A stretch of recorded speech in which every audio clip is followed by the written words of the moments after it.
with John Reed and Cody McClure. If it is to be said, so it be. So it is. So it is. So it is. So it is. It's a Tennessee thing. Well, I'm holding on.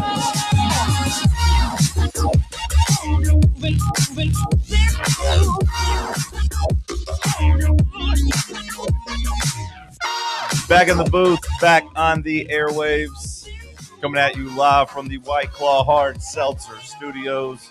Happy Thursday morning to you, June 25th.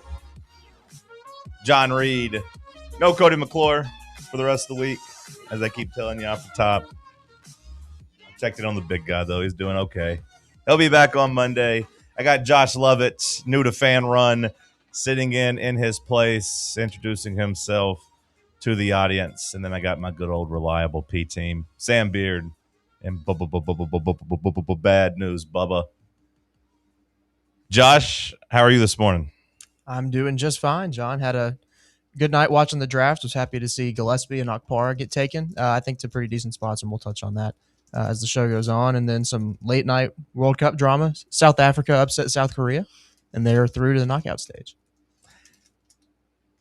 Does that mean, I assume South Korea is also, are they getting to advance too, or is that not? We won't know yet. Okay. So if they do, they'll be one of the third place teams that can, but they've got to wait and see. Okay. It is an upset. We'll talk some sports coming up. Sam Beard, top of the morning to you, my friend. What's up, man? Hey. How we doing? Well, itchy. Itchy? Yeah. Like Poison ivy. No, it's not that. I don't know what it is, but like once a week or so, my skin just kind of gets a little itchy, and then I gotta go take a little Zyrtec. psoriasis or something, or no, I don't think it's psoriasis. It gets like in my my hands get itchy, and like I'll just get it's not really a rash, it just get a little blotchy, and then I just itch for a bit, and then I usually pop a Zyrtec, and then it's all only the hands. Mostly. Interesting. I mean, that's where it affects me the most. Like it will happen sometimes, like on my like legs too, like my knees. Maybe like right here, my forearm too. We'll get it. I've heard about this with like people doing like track, like sprinters. You go and you run maybe that's you run something, and then you they're like itch their legs and everything. Yeah, maybe I'm running too much. I don't know. Yeah, maybe you're just too much of a big dog, and your hands are just itching all the time because you're just waiting for that bench press bar to get back in. It could be. I have been. Yeah, I was gonna say I've been hitting a lot of like walking. Not been running, but I've been walking. I've been getting the walking pad out and like watching like a whole half of like the World Cup or something. So getting a good hour in there. But it itches when I don't do that too. So I don't think it's the sprinter's high. I think it's probably like some type of early onset diabetes is what one of the listeners who's a doctor is going to tell me and freak me out. So right now when you ask, I'm not doing great because my hands are a little itchy, but we'll press forward. Yeah, we'll see if that can get remedied throughout the show. I'm doing pretty solid. No complaints from me. I'm still trying to catch up on some sleep from this weekend and Monday and Tuesday, but I'm kind of just at the point where like I still am just up at night, so I'm just rolling it over into the weekend. We'll catch up in a couple days here, but honestly, not a whole lot to report from me. Made a solid dinner last night. Watched a little bit of the draft, but not a whole lot. Checked out where our guys were going. Like Josh said, pretty solid landing spots, I feel like. Feel good for those guys. And other than that, maybe just we got to stop whiffing on names in the draft. Felix Okpara. Look, I kind of sympathize with the people that have to do it because like every now and then a name will pop up that like, I don't know what it is unless you've heard somebody else say it. It's tough. I was watching. I'm really ashamed to admit this. I'm really ashamed to admit this because I said no for so long. But I just, late in the evenings, I'll have my phone out watching like soccer or women's basketball. So I'll tell my old lady, like, hey, put on something you want to watch. And for a while, I'll be like, look, we're not doing the Love Island stuff. We're just not doing it. I don't like it. I don't like watching them kiss. I don't like the overtly sexual stuff. Like maybe I'm too old for it. Maybe it's just always been gross. But I'm like, my reality TV has almost always had to have like competition attached to it. I've always said that, like, I need like a cash prize or some voting out or something. So this does not have that. This is just like, hey, let's just go try to make out and have as much sex as possible, which, look, power to them. But I was watching that the other day, and this poor guy was trying to say epitome, and he called it the epitome. Yes, I've seen this. And people are making fun of him, but I was kind of like, you know what? I kind of sympathize with him because maybe he just, to me, that just means he learned the word by reading it. He's never heard it before. Right, like he's never heard somebody say it. And like I sympathize with that because when I read names, I'm like, I've never heard them. So you try to sound it out the best you can. But like if you saw the word epitome, like it kind of looks like epitome. Like if you just look at it. Yeah. Like, I mean, you can, check. So what I'll do whenever I find words that I'm unfamiliar with, and then, obviously with context clue, you can kind of gauge what it is. But I like to Google the definition and try to expand my vocabulary a little bit. So I'll Google that. And then, sometimes you check the pronunciation and you try to, memorize that too. You listen to it. But I felt bad for him, but people were making fun of him. But I was like, it probably just means he reads and didn't hear it on TV or something. But at the same time, he ain't on that show for his brains. At the same time, if it's a sports thing, and like Felix Okpara was not a surprise second round draft pick, right? Like we knew Felix Okpara had a like 90% chance of getting drafted in the second round. You probably should have been. You either have like a pronunciation guide in front of you, or like have done some study. That's what I was going to say. I feel like those draft cards have like phonetic pronunciation on there. Well, it's also not like Okpara is not a super hard name to you just kind of sound it out. You're going to get Okpara or Okpara. Well, the first time you see it though, it might get you if you're in a rush. I mean, like the worst obviously was when Vince. The worst was when Vince Young got caught up on honor Landry, awesome. and he messed that up. Like he saw Harold and said honor. Like that's the worst of it. But yeah, if you're going to be a who announced it? Was it? I don't know. I think it was like the assistant. Yeah, the assistant commissioner. The same way he always does it. Like, brother, you are auditioning for a job here. Like, I don't know if you're going to get promoted when Adam Silver steps down, but Adam Silver did that job for a long time for, David Stern. So chances are you will get that job eventually. You got to come out best foot forward at all times. You got to look like we are going to be in good hands if you are taking over. The least you could do is memorize the top, 30 guys you're going to mention. If they bring some guy to Spain or Croatia or Czechoslovakia, we'll have a little bit of grace with you, but he's played college basketball. Yeah, Felix Okpara's played college basketball for the last couple of years and did so on a pretty good team. And again, was 90% sure getting drafted in the second round. I wasn't actually watching live whenever he got drafted, but I did hear it in the video because it kind of had it on the screen. Because was Felix in Knoxville? Was he at the top of a rooftop bar? It seemed like it. It kind of looked like he was like at the top of Radius, is what it looked like, having his draft watch party. And I always get emotional when guys get emotional. And I love Felix. Felix leaves here. I don't want to be hyperbolic and say like it's a top 5 or top 10 of my favorite Vols, but he leaves here stamped as far as I'm concerned. Like he played hard, he played good, he got better, and was kind of a leader on, at least one of the Elite 8 teams. Went to back-to-back Elite 8s. So Jordan Gainey was there too. Yeah, no, I'm very happy for him, and I'm glad that I feel like with Nate Ament, you could probably argue that coming to Tennessee didn't really help his draft stock. Because if you go back and look at the way too early mock drafts from last year, he was number 4 in all of them, and like 7, maybe 8 at the lowest. So he went from a kind of I don't want to say consensus top 4 pick, but he was the 4th best prospect. And, of course, he ends up going at 13. So I can't say that coming to Tennessee helped his career. Now he's got a fan base behind him now, and he has a home, so that stuff matters. But as far as his NBA prospects, I don't know if we helped.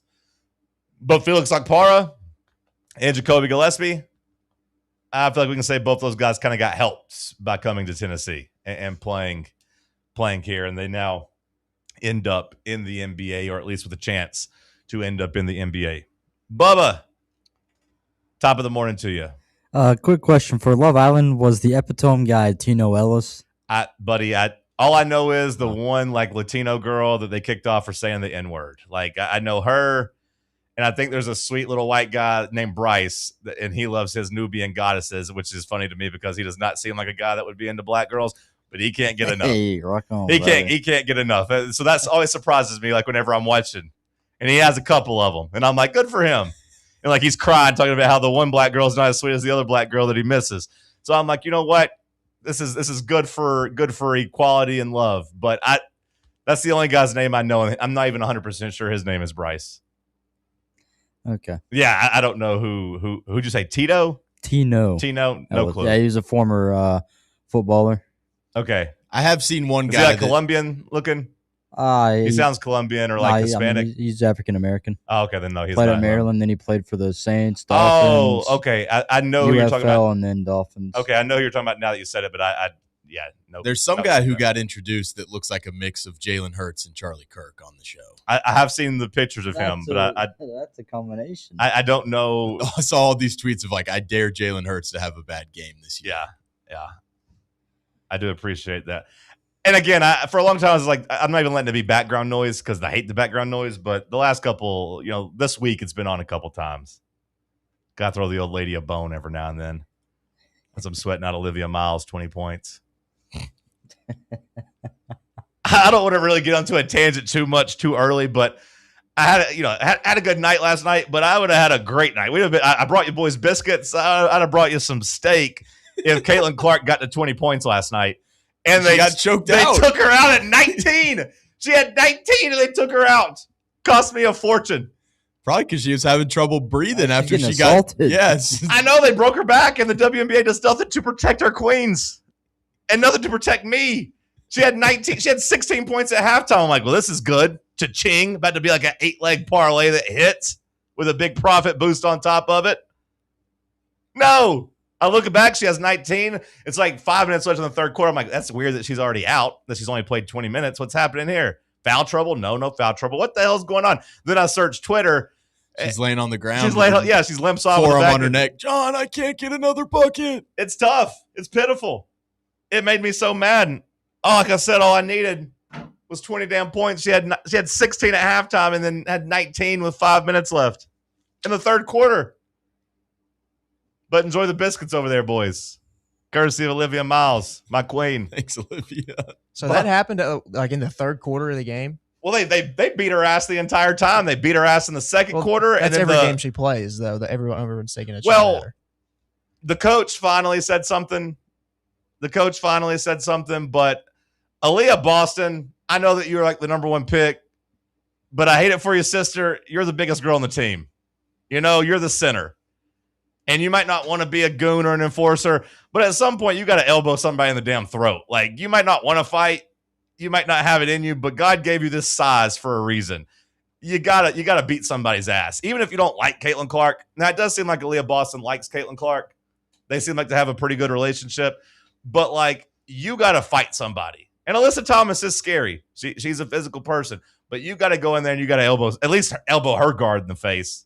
Somebody's got to stand up for poor Caitlin and stand up for me, because I lost on a lot of potential winnings, Bubba, because she ended up with 19 points and not 20. It's disgusting. It's disgusting what the W allows. Top of the morning to you, Bubba. Well, it wasn't disgusting. I put my air fryer to the limits last night, John. Oh, yeah? What'd you cook? Pork tenderloin. Oh, that sounds good.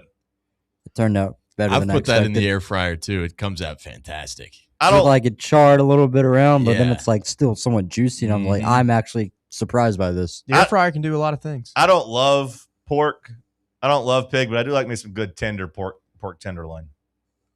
Wasn't really tender, but Department of Redundancy. But was it good, Bubba? Yeah, it did the job. Yeah, Oh. I just had a log of meat for dinner, so Like a real man. yeah. Like the alpha you are, Bubba. Now wash it down with the spicy chicken biscuit. Did you just pick it up? Just like no, no I fork just and cut it knife? up. I cut up in a little medallions. I like when I get a steak at home and I don't even bother cutting it up at home. I just eat it with my hands at home. I don't have it in me to do it in a restaurant, but at home I just eat the steak with my hands. No sides or nothing. Just walk around eating the steak. Yeah, you just got to cut into strips and do a little flambe, salt bay with the salt, crunchy salt though. I just take it out of the cooler, shake off the plastic bag, open it up, and just start gnawing. That's what I do. We'll talk some balls in the draft. We put another trio into the league. Rick Barnes has been good at getting the boys drafted. The boys ain't been so good at playing in the NBA or sticking in the NBA. But I do think out of this trio, we got a chance. Sam sent us to break. We'll talk about it next, right here on Fan Run Radio. Take Fan Run Radio with you on the all-new Fan Run app. Just search for Fan Run Radio wherever you download your apps. What kind of day is it? It's a White Claw day. Grab a pack, grab your friends. Everything else in life can wait. Your friends shouldn't. Let's go. White Claw. Grab life by the claw. Please drink responsibly. Hard seltzer with flavors. White Claw Seltzer Works, Chicago, Illinois. It's official. It's summer. And how does East Tennessee do summer? With your Knoxville Smokies, of course. Only 5 homestands remaining. So if you haven't been to a game yet, what are you waiting for? Next week is a huge week with All You Can Eat Wednesday, Knox Vegas Thirsty Thursday, Friday fireworks, and then Saturday, we're celebrating our country's 250th birthday. America's favorite pastime and fireworks. Is there a better way to celebrate? And come meet Bluey on Sunday. Don't miss the fun. Get your tickets now at smokiesbaseball.com. Are you thinking of buying a home but don't know where to start? Well, call VFL Josh Travis, your local mortgage expert with Foundation Mortgage, based right here in Knoxville. Whether it's your first home or your forever home, he'll keep the process simple every step of the way. To get started, visit mortgagebrokerjosh.com or call 423-312-9777 today. Foundation Mortgage Company, LLC is an equal opportunity housing company. NMLS number 1387311. Are you ready for the start of a new season?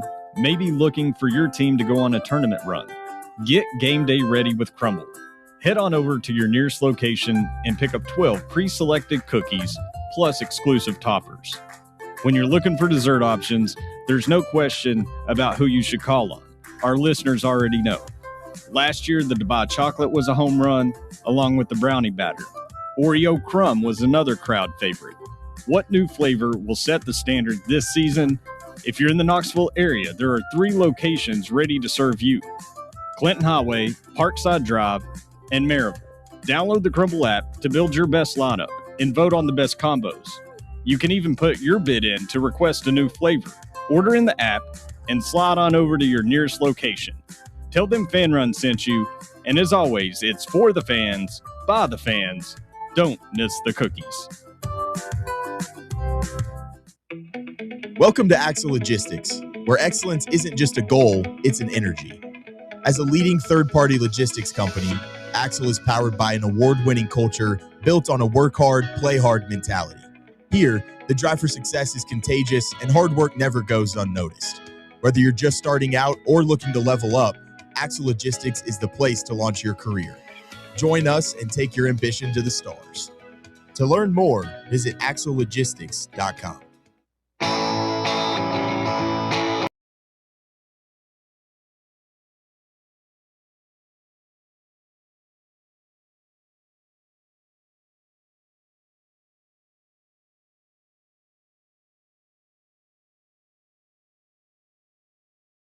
My finger in the door. Ow! That really hurts. Won't itch now.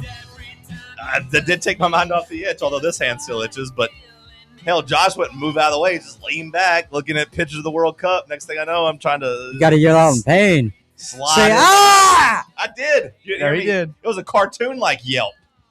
Ow! Yoink! Goodness gracious! It's already getting purple. I slammed it. Like it hurt. It wasn't like a little pinch. It was a complete slam. But like Sam said, now my left hand doesn't itch. It just throbs. We got some balls in the NBA. Of course, we know Nate Ament's headed to Milwaukee. That's old news. Last night was about where the 2 transfers ended up. Felix Okpara and Jacoby Gillespie, 2 key pieces in Tennessee's Elite 8 run. Josh said it, and I do think I concur. Ended up in some pretty good spots as Jacoby Gillespie ends up in San Antonio and Felix Okpara ends up in Washington. Josh, which spot do you like better? I think I like Felix in Washington just a little bit better. The one thing that would concern me about Jacoby in San Antonio is obviously it's historically a really good organization. They do things the right way. But on their roster right now, they still have De'Aaron Fox, Stephon Castle, and Dylan Harper. This tells me that I think they're going to move on from De'Aaron Fox. We all kind of speculated on that anyway. I think they should just turn the keys over to Harper and Castle, and that would open the door for Jacoby to be that 2 point guard and come in and fight for minutes. But I think the fact that Washington traded up to get Felix should tell everybody just how much they like him. Well, on Gillespie, I still think it's kind of a long shot of him being in their plans, or at least in their plans this year. Maybe he's a guy that gets in the G League and they see how he develops. But like, even if you're trying to find a path to success for Jacoby Gillespie in the NBA, and look, I still think it's low, especially in the next year or so. Maybe not. Maybe I'm wrong. But like, if you were going to pair him with a guy, it would be a guy like Victor Wembanyama who could protect the rim, where like your perimeter defense maybe isn't as vital because you've got a big alien on the court with you that can switch and protect the rim and kind of float around. So if you get beat off the drive or they come try to get you in the paint, you got some protection there. But I could see Felix. I'm looking at Washington's projected depth chart right now without the draft picks in there. Their two centers are Alex Sarr and Tristan Vukcevic. Well, for Felix Okpara, the point you made about them trading up for him is a good one, but also, like I was going to say, Trae Young is the Victor Wembanyama equivalent here, because if Felix Okpara is going to protect the rim and dunk the ball, Trae Young's kind of the perfect point guard for him to have, because no point guard in the league is better at feeding their big man on pick and rolls, throwing lobs to him, and just getting the ball where he can dunk it than Trae Young is. Trae Young's awesome at that.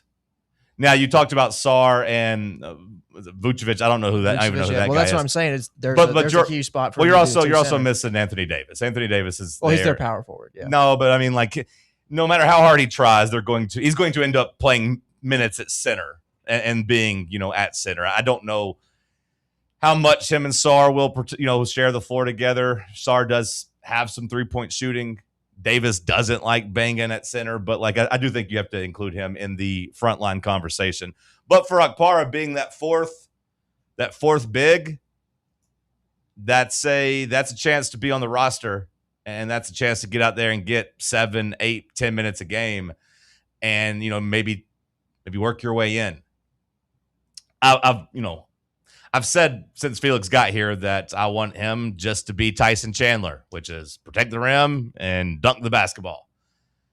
And Trae Young does a great, great job of turning his athletic big men into that. Felix Okpara is much more athletic than Clint Capella was. Now, Clint Capella is a better player at this point, or at least, in their comparative parts of those career when Trae was with Clint Capella. But like, Felix has the ability and has the potential to be molded into an actual NBA player now. I'm really excited for him. I'm really excited for him because I think that's a great spot. I don't know how many like meaningful games the Wizards are going to play next year because I'm unsure about that roster. Like, I actually really like the roster if Anthony Davis buys in and decides he wants to be there. You add the number 1 pick there.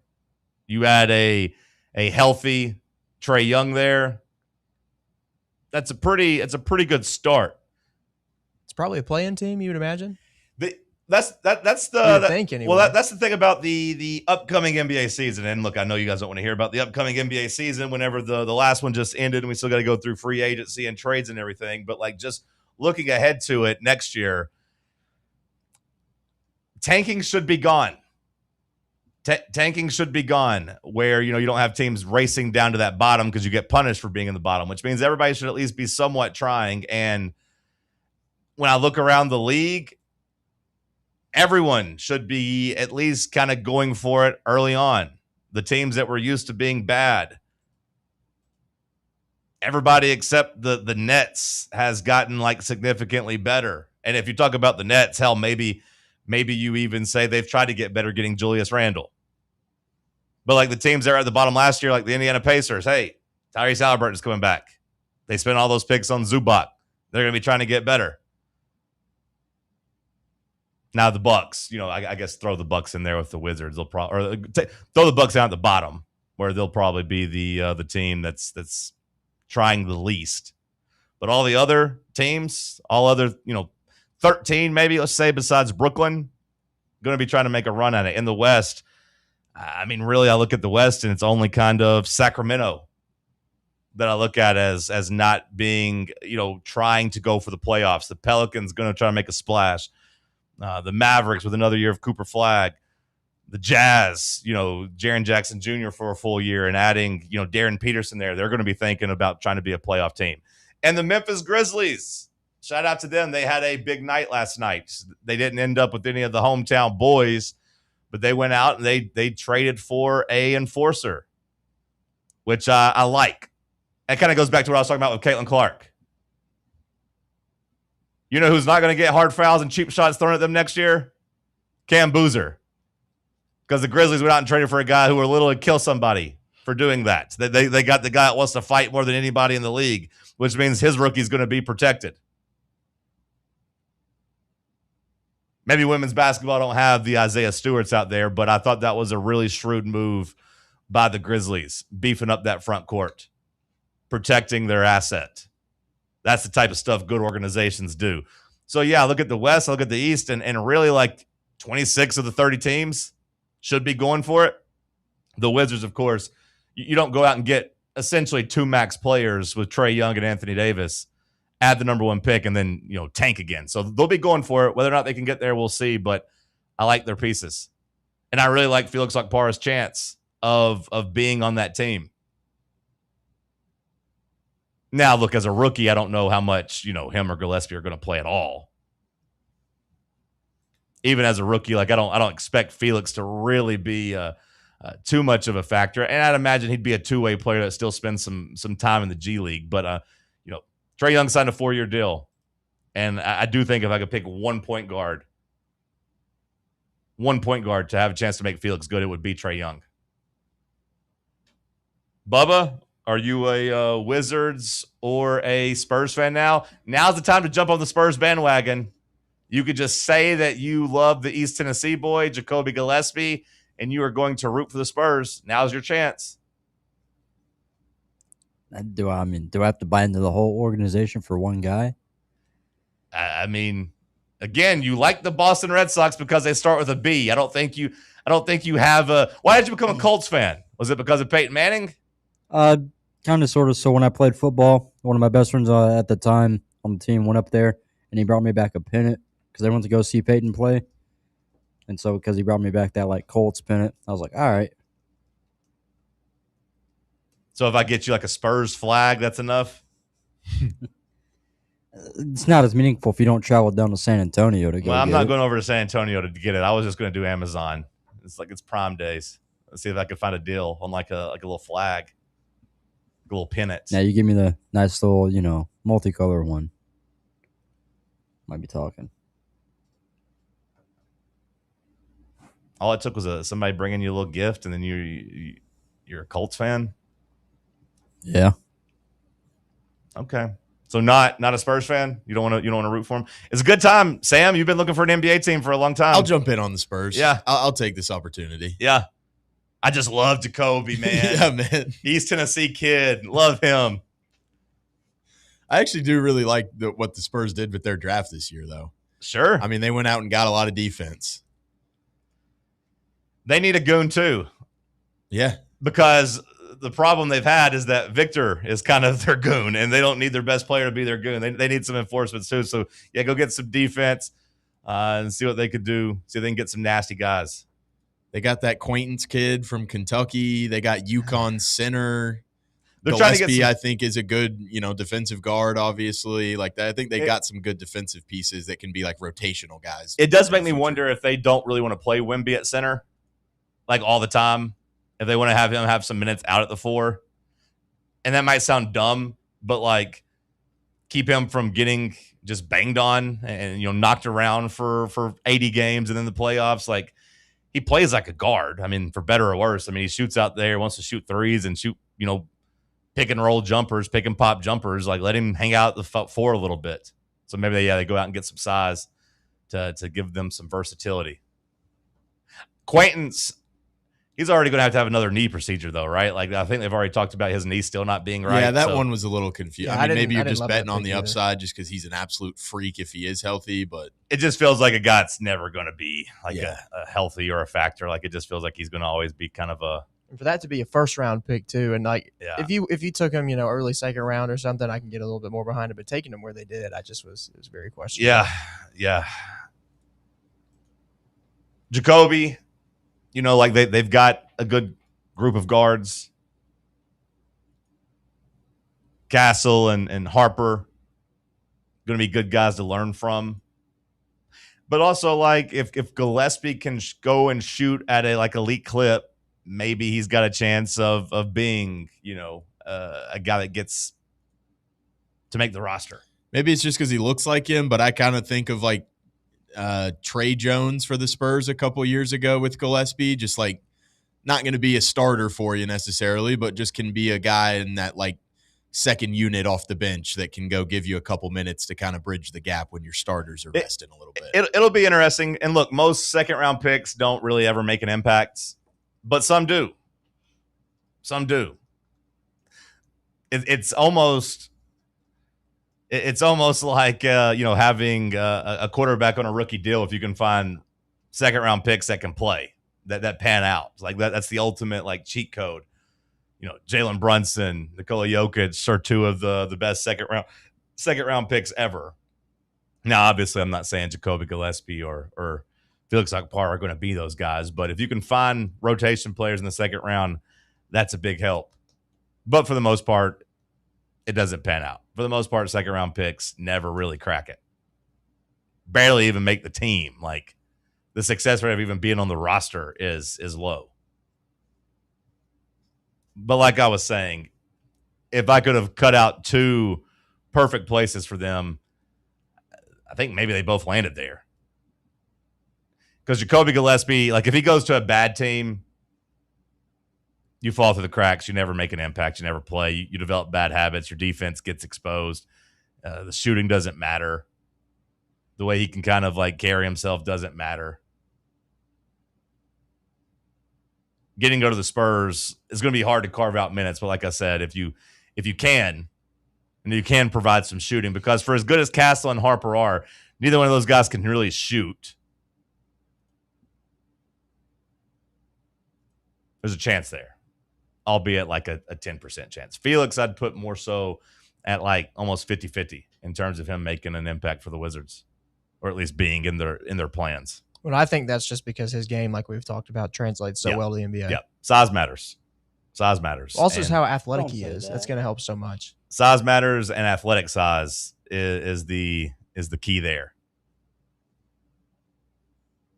Any other second round things catch your eye? I thought the Grizzlies trade was really good. And then I was happy for the Vols. Of course, Braden Smith ends up in Indiana. Of course. Yeah. TJ McConnell's got to be sick. They've replaced you, buddy. Braden Smith's the new TJ McConnell.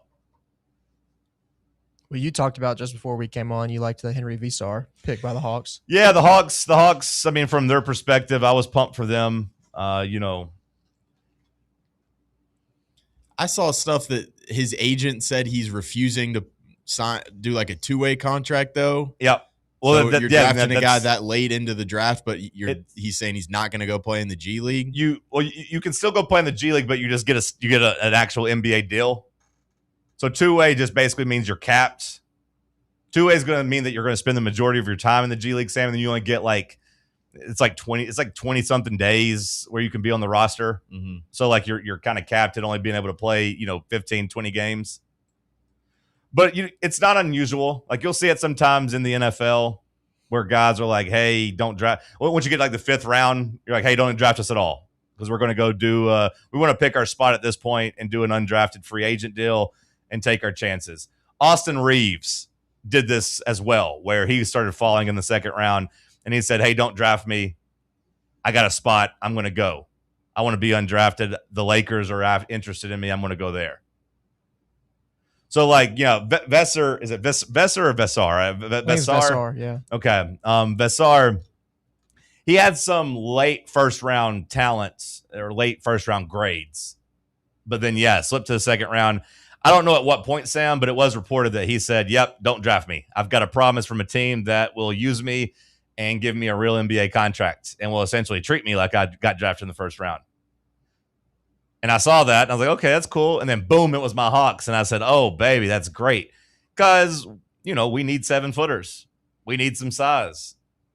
He's got a little bit of a shooting touch. I feel like he's got a real good chance of making that roster and getting some minutes. Quinn Snyder, gets his 7-footer to maybe try to teach him how to play defense. We'll see. But, yeah, he's still a cautionary tale, though. Which, give credit to Jeff Goodman. He's kind of a pompous jerk, but I did like what he did last night where he called out the 3 guys who slid. Did you see that? He called out the 3 guys. He's like, these 3 guys could have came back to school and made some good money. These 3 guys are still on the board. By the way, here are their agencies. I did see that. Yeah, he's like, here's who to blame. Here's the guys that gave them bad advice. Blame them. I've learned that Victor Wembanyama has a younger brother. Really? Oscar Wembanyama. Really? Next draft, potentially, next year. Is he also 7'4"? No, he is 6'8". This kid's a bust. This is like 6'8" can't do it. Thanasis Antetokounmpo or whatever. 6'8" though is still nice, but yeah, it would be. I mean, you can't be too mad about your luck if you end up at 6'8", but brother 7'4". You're 6'8" and you're still a little bro.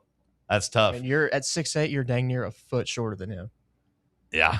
I think you could be mad if you don't have much basketball talent, because then people are just going to be like, you're, waste of size and a failure of a basketball player. That is true. You just live in your brother's shadow and you're just a really tall shadow that sucks. Why did you curse me? Yeah. At 6'8", if you weren't going to give me any basketball You'd rather skill? just be like 6 foot flat and be like, I didn't have a shot at the NBA. Take Magic Johnson's son, for example. Yeah. When you see him out there, at 6'5" or however big he is, like, I get it, fashion, but like, you could have been a hooper. You could have done something.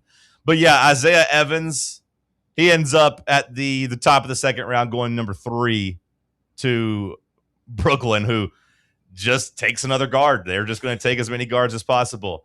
And then Malik Thomas of Arkansas. He was the 3 that Jeff Goodman called out and said, yep, here's their agency. Keep this in mind, fellas, if you want to find some representation. Don't trust these guys. Did Malik not get drafted? He did. He went second round. Okay, I tried to search Arkansas. Okay, they just had it. I tried to do like the control. He went to Cleveland. Control F search. And I just typed in Arkansas, but it just had Ark. So, okay, he went right there behind Evans, 4th. You said he ends up in Cleveland? Yeah. I guess I said he ended up in Brooklyn. No, he got traded. Evans got traded to Minnesota. So, not a bad spot.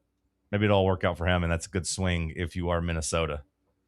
So, the 3 guys, maybe they end up in good spots, but those are guys that, according to Jeff Goodman, he says Jeff Goodman was told that, or Jeff Goodman says he was told that he would have made at least like $5 million, $5.5 million in school next year.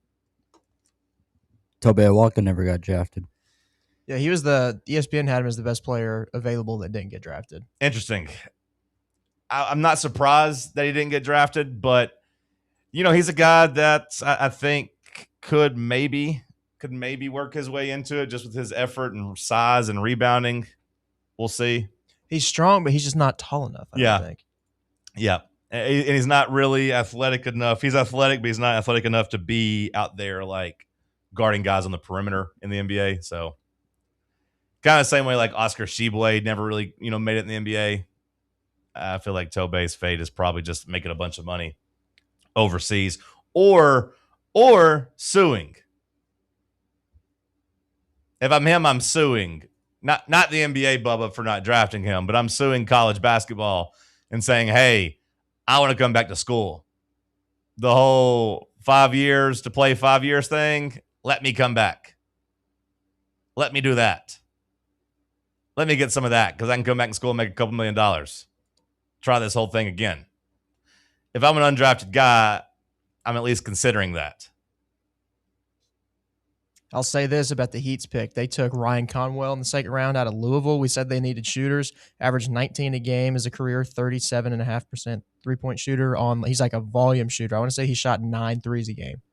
So they went and got a shooter. Same as kind of Tyler Nickel. He ends up with the Knicks. So, like, you know, if you can be cheap and have some size and shoot, you're going to have a chance. But, like, of the 30 guys drafted in the second round last night, I'd say maybe 4 play on, you know, like, quote-unquote meaningful minutes at all next year. Say Conwell should be one of them, though, just with the Heat's lack of depth. Yeah, I would say he'd probably be one, and I'd say that Vassar will be one as well, and we'll see about any of the other guys if they can crack through. Shout out to Rick Barnes, though, man. Just three more swings at the pinata at finding some good NBA players. Like I said, we haven't really succeeded just yet, but 3 more cracks, maybe your best opportunity with Nate Ametz, and then, like, you know, Felix and Jacoby at least got a puncher's chance. Sam, send us a break. We'll continue the conversation on the other side. It's Talk Sports on Fan Run Radio. Check out exclusive Fan Run video content on YouTube. Just search Fan Run Sports and be sure to like and subscribe. Hey, Vols fans, Cody Brown here. I grew up right here in Tennessee and know what it means when someone says, I've got your back. That's why you can trust Farm Bureau Insurance of Tennessee. Whether it's your home, your vehicle, your family's future, or the business you built from the ground up, we will show up for all of your insurance needs. We are Tennesseans who understand what matters, which is doing right by you.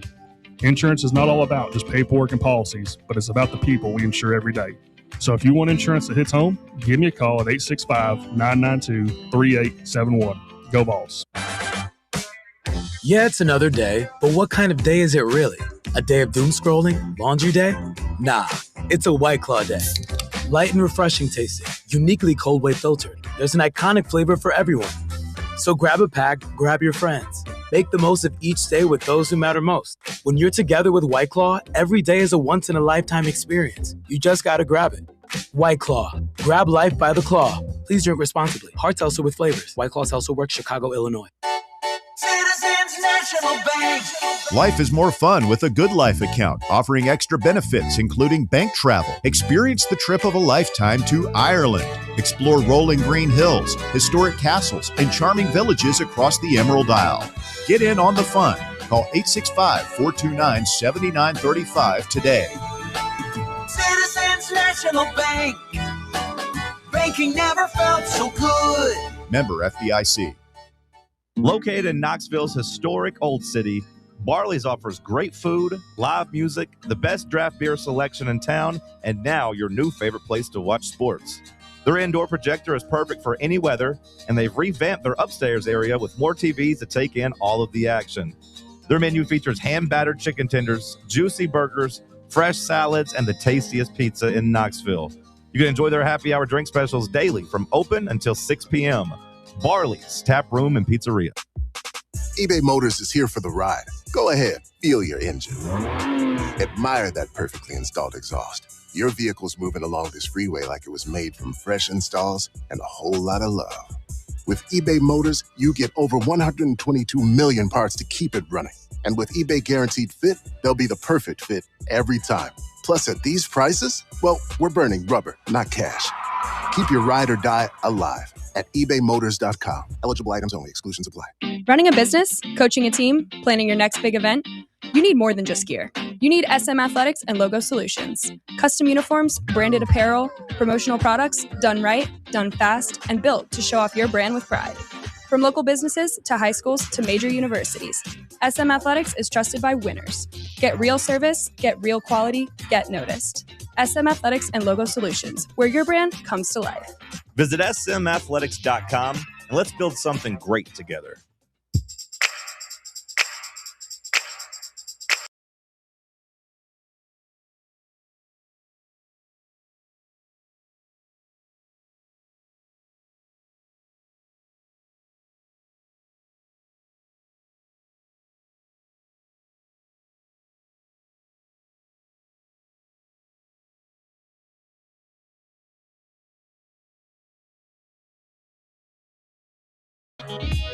Nate Ament, Jacoby Gillespie, Felix Okpara were number 11, 12, and 13 when it comes to Rick Barnes players being drafted in the NBA. 13 guys he has had drafted since taking over at Tennessee. Pretty damn stout.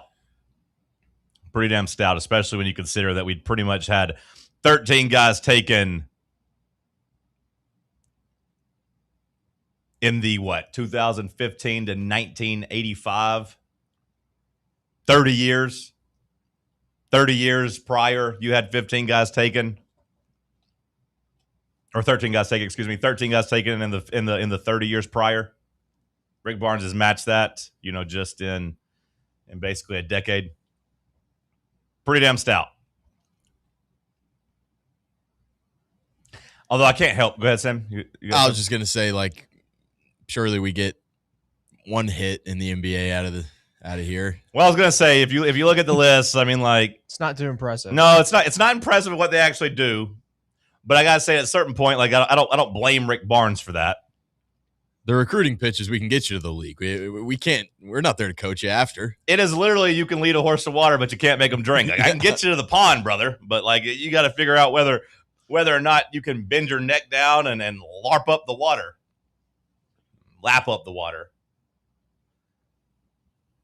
We can get you there. I don't know if we'll get you to really super improve your draft stock in all instances, because they got to say I don't think Nate improved his. But on the flip side, obviously Dalton Connect did. So your last 2 first-round picks, one I don't think really got help. One benefited immensely. Keon Springer, probably not. They were 5 stars. Keon was mocked, the top 10 for a lot of the year, and then ends up at 21 and out of the league. But all the second-round guys, I think, come from Rick Barnes and just kind of his system and the respect that I think the NBA has for his coaching. And that was a thing that kept popping up whenever I would do some research or listen to a podcast when they would talk about the draft and the second round and even Nate Ament when they're talking about him was just that hey, at the very least you're not getting some type of diva. Yeah, you're getting a good kid. And you're going to get somebody that knows how to practice, that has had that kind of ingrained in him. You're getting somebody that knows how to work. Now the rest is up to you when you get there on whether or not you're skilled enough. But if we draft you, we know that you're going to be a good player and know how to take coaching and be willing to work. I couldn't help but get mad, though, yesterday. I was looking at the way too early mock drafts for next year. And, one of the first things I read had, Byron Mullins from UConn, who had a, average freshman year. I think he averaged, 12 points a game. He was projected to go number 4 overall. And then I just got mad thinking about Nate Ament and how I just him coming back and improving his draft stock. Because when I saw Byron Mullins up there, I was like, okay, this draft seems to be quite a bit weaker at the top than the one we're watching right now in 2026. I think we'll see some people play their way up into the early first round for sure. Sure, of course, I could see a couple guys on our team. I could see Juke Harris doing that. Juke has a chance to be a first round pick. And I would say Harrelson has a chance to be an NBA guy. He's already got a starting off point, right, of being a athletic freak, a big time prospect in terms, at least from his recruiting days.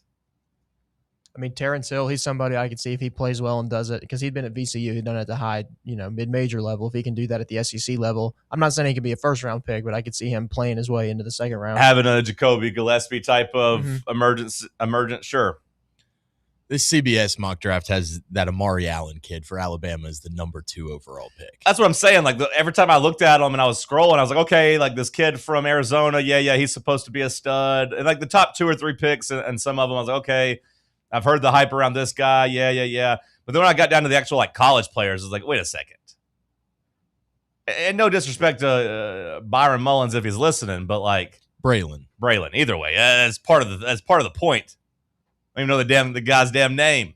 Well, I think he got really well known after he hit that shot for them in the Elite Eight, and that was a big shot. It was. I'll give him credit for that, Braylon Mullins. Thank you, Sam.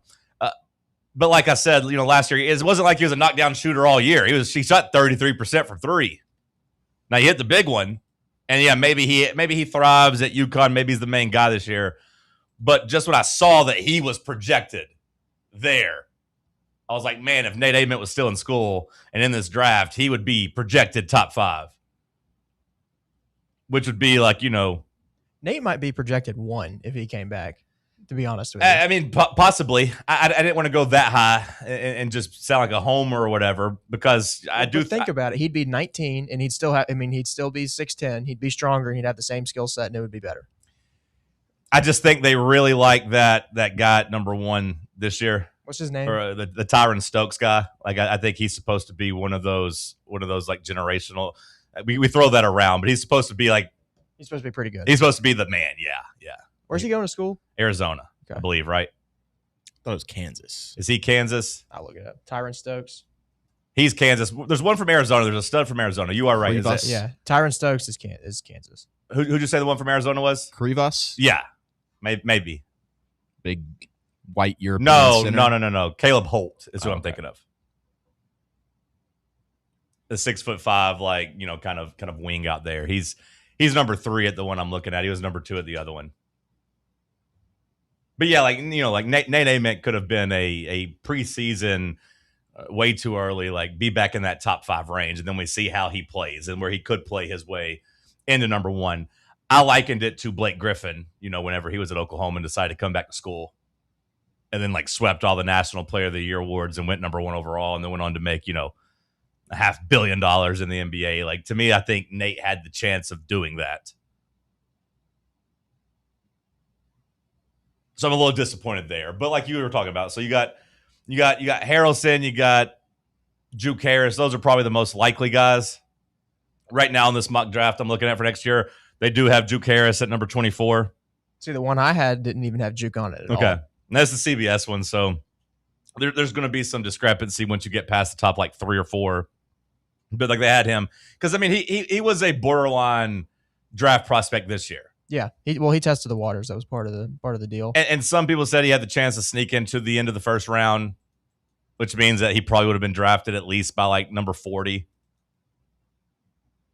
So Juke's just a junior too. I mean, he's got 2 years here if he wants it. We'll see if he needs it. But he decided to go to school and make the money, which is what Jeff Goodman was talking about. Those other guys, like you could have made a lot more money and developed your game in college versus rolling the dice and swimming in those NBA waters. And look, even for Nate, I know I talked about it with Jacoby and I know I talked about it with Felix, but even with Nate, once you get drafted outside the top like 4, it's basically a 50-50 proposition on whether or not you make it. And like you stay in the league and like you get a second contract of significance. Like there's no guarantee for any of these guys. So, Nate's going to have to go swim in those waters too. And I do think at his size and his maturity level, I do think he'll carve out a role in the NBA. We just don't know what it's going to be yet. Yeah, when I look at these mock drafts, couldn't help but think about what if. Arizona, that other guy you said, the Krivas guy, he's projected number 5. So it does appear that Arizona is going to have a really good guard and a really good big man. So they should be pretty good. I imagine they'll be top 5 in the country, if not number 1 or number 2. Hour 1 in the books. We'll switch gears. We'll hit some headlines in hour 2. Stick with us right here on Fan Run Radio. The flagship station for Tennessee football. Fans. Fan Run Radio.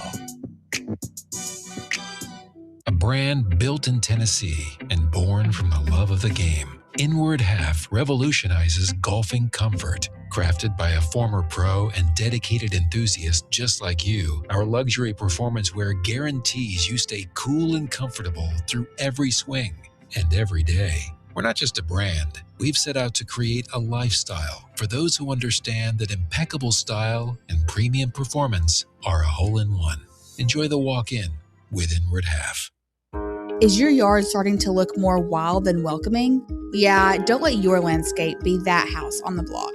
At ECR Total Landscapes, we make sure your outdoor space is something you're proud of. From de-weeding flower beds to leaf blowing, trimming, mulching, and more, completely customizable to your property's specific needs. We'll handle it all. Why spend your weekends sweating it out in the yard when you can just sit back and enjoy it? That's the ECR difference. And right now, new customers can get 10% off your first month of our monthly maintenance package when you sign up for a full calendar year. That's right. Consistent, reliable service at a price that makes it easy to get started. No sweat, no hassle, just a better looking lawn week after week. Call ECR Total Landscapes today and mention promo code FANRUN to save 10% on your first month. Call 865-384-2012 or visit us online at ecrtotallandscapes.com.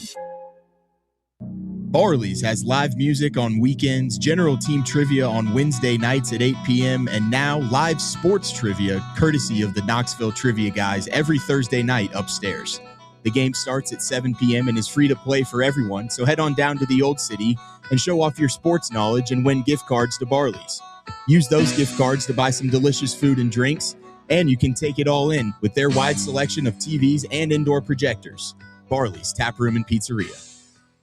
Hi, I'm Dr. Jacob Wilco at Knoxville Smiles. Have you ever wanted to improve the look of your smile? We know firsthand what the power of a great smile means to a person's confidence and health. Our team of doctors can provide you with an array of options for helping you achieve your cosmetic goals. From simply moving teeth into a better position, to reversible cosmetic bonding, to full mouth implant-supported dentures. It is our goal to help patients feel good about their appearance while achieving optimal health. Want to learn more? Call us at 865-539-1776 to schedule an evaluation, or visit us online at knoxvillesmiles.com. You're listening to FM 105.7 and AM 1340, WKGN Knoxville, and W289CU Knoxville, Fan Run Radio. A brand built in Tennessee and born from the love of the game, Inward Half revolutionizes golfing comfort. Crafted by a former pro and dedicated enthusiast just like you, our luxury performance wear guarantees you stay cool and comfortable through every swing and every day. We're not just a brand. We've set out to create a lifestyle for those who understand that impeccable style and premium performance are a hole-in-one. Enjoy the walk-in with Inward Half. Fan Run Radio, where Big Orange Country comes to talk sports. Start your morning off with your daily dose of talk sports with John Reed and Cody McClure from 8 to 11. Then it's Tony Basilio from 11 to 1. The Playbook with William Pattison from 1 to 3. And The Drive from 3 to 6. It's 10 hours of hard-hitting local sports radio every day, right here on the flagship station for Tennessee fans. This is Fan Run Radio, Knoxville. Does technology make us more alone? You're listening to Talk Sports. Yes, it does. Those lonely nights alternating between Bumble and Tinder, and you just keep swiping. You know the feeling? You guys know what I'm talking about. You just keep swiping, right? You do it on Tinder for about 20 minutes. Occasionally, okay, there's a fat girl. And you just can't hit. Airing every day From 7 a.m. to 10 a.m. And it does make you contemplate life as you sit there and you say, well, this is depressing. I'll go check Twitter. And it's just all hatred on there. Go to Facebook. Well, my grandma had liposuction. That's nice. Yeah, check out this. You go to Instagram, you see all the babes there. Think, man, wouldn't I love to live that life? You think about what it would be like if one of those Instagram models just accidentally swiped right on you for once. Go to Snapchat. Oh, got a new one. New notification. That's from Team Snapchat. Damn it. And happy Easter to you, too. on 1340 WKGN. So, yeah, if you ask me if technology makes people lonely these days, sometimes the only interaction you get is Uber or Uber Eats. At least you get some human interaction that way. Just take the point. I don't want it. Just Cody wins.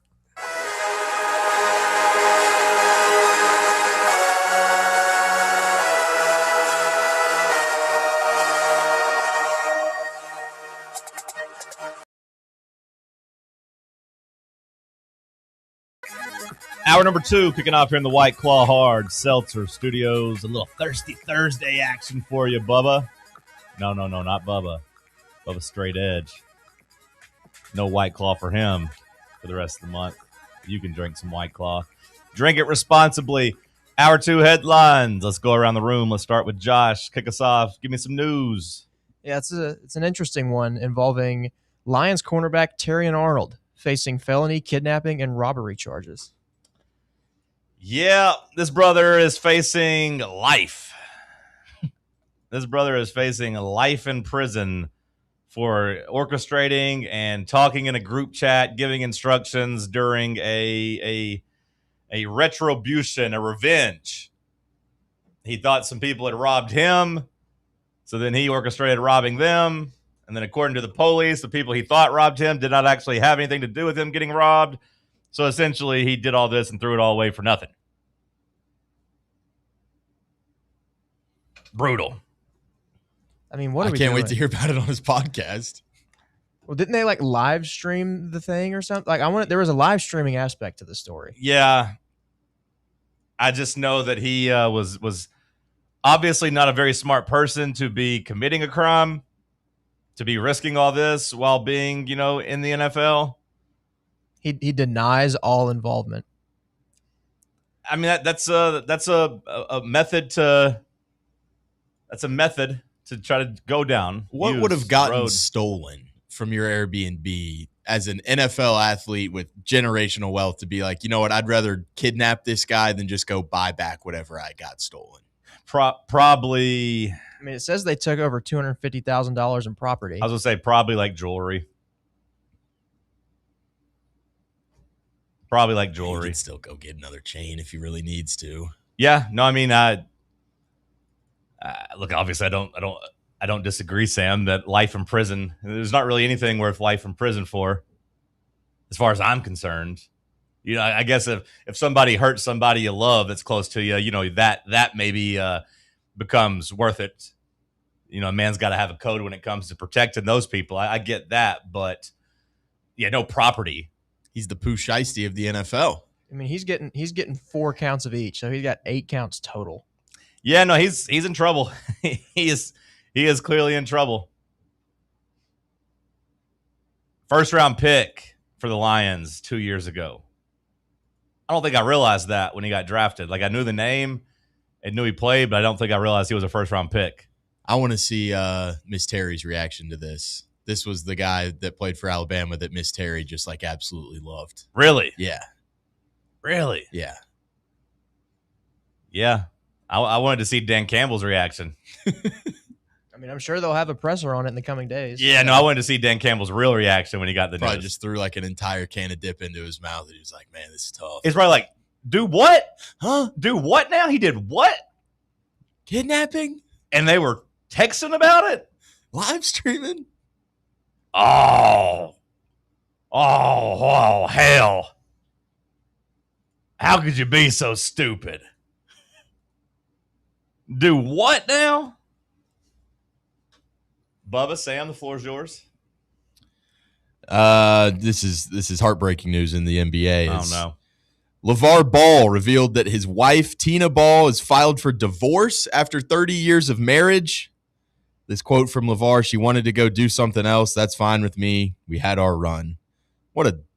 This is sad, man. That's true. LeVar I mean, he Ball stayed with her after the stroke and everything. Stayed with her after a stroke, and this guy has to get his leg amputated, and she said, you know what, I'm out of here. Oh, hold on. We don't know if she's leaving because he got his leg amputated. Why else would she leave? LeVar Ball's a great guy. I mean, he's funny. I mean, what makes him a great guy? Like, I don't. He cheated all those people out of the Big Baller brand like shoes whenever people bought all his stuff. He was trying to make a brand. He ruined a lot of people's like basketball careers by making them sign professional deals and then folding the league. So like, I don't know if he's a good father. I was gonna say he seems like a good father. Although he's gotten 2 out of his 3 kids to the league. One of them was a very successful rapper for 2 weeks. Although I would say, I don't know if I would even go as far as saying he's actually a good father. Now he's good genetically. He gave the boys good genes and he made them practice. So I will say that. But like making Lonzo have to wear the Big Baller Brand shoes maybe caused Lonzo to have all these knee issues down the road. You never bought any Big Baller merch? No, I didn't. But like maybe that's why Lonzo has had knee issues his entire career. LaMelo Ball, maybe it's just that goofy shot of his, you know? Well, there's part of that too, but like LaMelo Ball also has a goofy shot, and like LeVar, you know, maybe is the reason that happened too. Yeah, but at least LaMelo can lace it. He can, but he also can't drive. He's a menace to society on the roads, just driving around his big tanks, running over people. By the way, LaMelo now in trade rumors. So like Charlotte's looked around and said, "We've had enough here. Let's get out of this guy." Whatever happened to in sickness and in health? If she said that she's leaving because she doesn't want to be around his amputated leg, then I would agree, Sam. I don't know why they broke up. Do some more digging, see if you can find out why. I imagine LeVar won't give us like any juicy details, because I imagine there's going to be respect there, kind of like with his answers, like, "Hey, you know, we had our run. She wants to go do something different. It's probably hurt, whatever, but maybe there's something else there. Maybe just grew apart." Mm-hmm. Josh, back to you. Unless Bubba looks busy over there. Yeah, I'll drop one. You got it. You and Sam tag team it. Netflix drops the trailer for Quarterback Season 3 with 4 NFL stars. Those stars are Jaden Daniels, Joe Flacco, Baker Mayfield, and Cam Ward. You going to be tuning in? Yeah, I will. I'm going to tune in. I haven't watched it previously, but since Cam's on there, I'm gonna give it a shot. I haven't sat down and intentionally watched it. My buddy had it on his TV when I was visiting him, so I watched a couple episodes of that. Season 1, you know, Kirk Cousins going through the drive-thru and hanging out with his buddies. I saw that. But I'm interested in Jaden Daniels and his mama. I'm really worried about that in this season. Because, like, the jokes are already there, you know, about how she's just the epitome of a helicopter mom, like, just refuses to leave his side. People talking about how the umbilical cord hasn't been even cut. I'm worried for him that, like, this quarterback show is going to really let us know just how intense that is and, like, kind of make him a little bit of a laughingstock. Because we all kind of know he's like a mama's boy, but, like, I am worried that, like, it's going to look really bad for them during this thing when we find out that she, like, chews his food before he swallows it. That's going to be really bad for him. But, of course, then Cam Ward. Like, I'm interested in Cam Ward. And, you know, no primetime games for the Titans, but this is a chance to get Cam Ward on the right track to stardom. Get people familiar with him. Have him win people over. Because I imagine Cam Ward is going to come across as a just like competitive football freak. Just a guy that wants to go fishing and play football. And I think a lot of people will be on board with that. I'm pumped. When's it come out? Soon, right? July 14th, July 13th, something like that. So it's like 3 weeks from now? Yeah.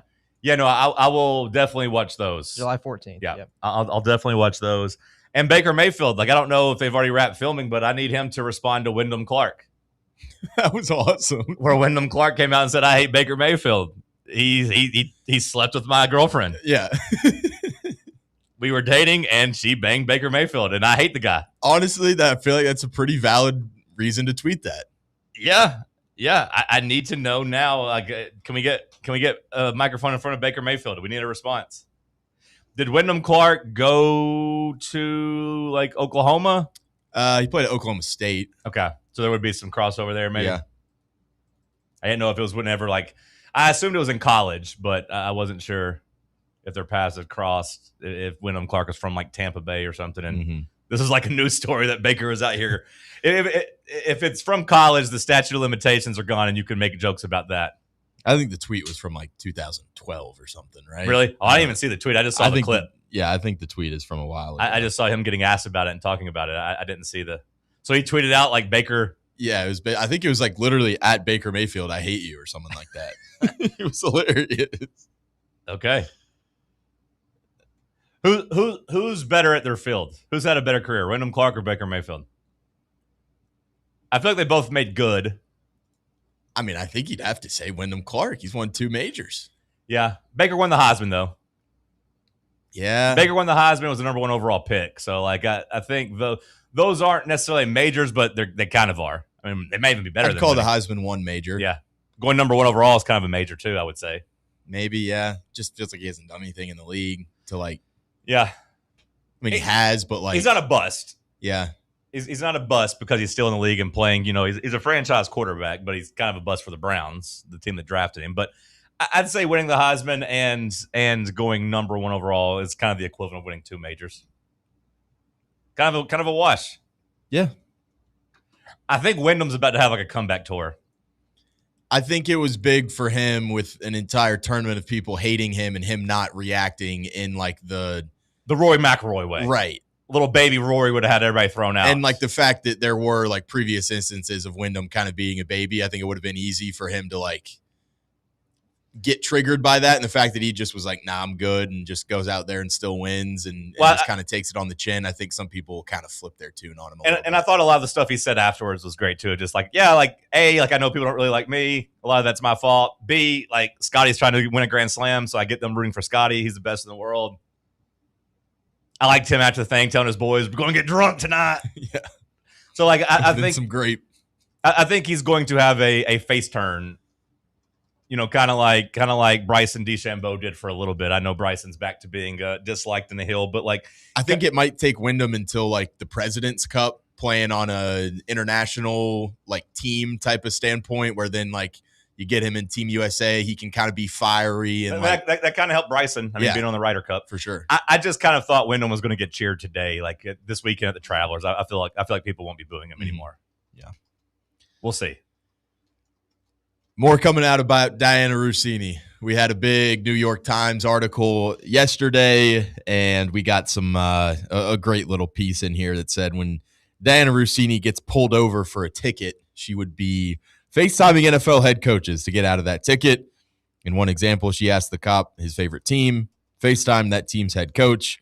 He picked up, and Russini got out of the ticket. We don't know who the coach is, though, right? I don't think so. I mean, we have a good assumption of who it might be. Well, the coach would have to be like she'd have to get pulled over like in New England for them to be like the favorite player of the. Although maybe she got pulled over in Nashville and called Mike Vrabel. You can't pull that card in like Cleveland.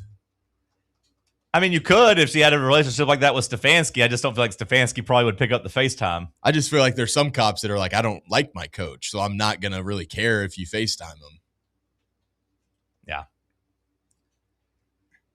It says she got pulled over repeatedly for texting while driving, which, you know, isn't good, but I kind of get she's probably always on her damn phone between the job and trying to track down stories and sources and texting Mike Vrabel and her telling her husband she hates him. Like, it's a lot of phone usage. How many phones do you think she had at her peak of, like, you know, cheating on her husband? I'd say she probably just had 2. Yeah. Work phone and then the regular phone. Hell, she might have just had 1. She might not have been hiding it at all. It's kind of sad. She's always on her phone, just ignoring her kid and her husband. Always liked Diana Russini, so I always get a little sad when I talk about her. Probably in the rainbow cookies at those little Italian delis love to. She was one of my favorite NFL personalities. Now, it was because I found her to be attractive mostly, but I thought she had personality. She used to go on like the Dan Le Batard show, and I thought she was funny there. Like she had some personality when she would do interviews. Personality is what we're calling it. Yeah, that whole personality thing it does look different now, Bubba. Her being a big old personality, her being a guy's girl, her being one of the boys has a different meaning now. When it turns out that that's not what she was. That's not how she was getting down. It's not what she was doing necessarily. Yeah. No. Got anything else? Any other headlines we need to hit? So I can give you one more. Give me one more. A Brazilian psychic teared up while claiming that aliens were going to invade during the Brazil-Scotland match in Miami at the World Cup. She said UFOs would abduct players and hundreds of fans from the stadium. Obviously, that did not happen. Egg on her face. She does not have the powers of the Ghana witch doctor. Well, if I'm the psychic, I'm like, look, my powers aren't to make something happen. My powers are just to tell you what I heard, what I felt. I imagine the psychics could then turn around and say, I scared them away. And we've not heard from, maybe she was the one who got abducted. We've not heard from her since she made this claim. If you're a psychic, you could say that, right? Like, hey, I predicted it, but once I put it out into the earth, the aliens decided against it. It was supposed to be a sneak attack. You could kind of say that. The witch doctor can't really come out and say, hey, I put a curse on this guy. He scored. Whoops. But at the same time, the psychic shot for the moon. It wasn't a non-scoring spell. It was a scoring spell. Whoops. All the psychic had to do is be like, hey, I've got it on good authority. I've got a reading that there are going to be aliens at this game in Brazil, or this Brazilian game. They're going to be there. Because you couldn't disprove that. You know what I mean? She said like they're going to abduct like one of the players, and that we know that didn't happen. She could have said they will be there in attendance. It went just like Plotting. one step too far. Yeah, you got to be It's not vague as enough. believable. Yeah. Yeah. We had a British news outlet interview the Ghanan witch doctor again. I saw the video, and he said Harry Kane is going to perform very good in the next game. Oh, So we got to bet on him then, is what perhaps I'm 2 goals. Okay. You know what? This is He really said, dumb. You mark my words too. At the end of that, This is really dumb, but I'm going to do it. I I'm going am to bet on too. Harry Kane. I think I'm going to do it also. I'm going to make sure to get 2 goals for Harry Kane. He also said that people have been like calling him and sending him money to like put curses on other teams, and he won't do it. He's a man So of it's- honor.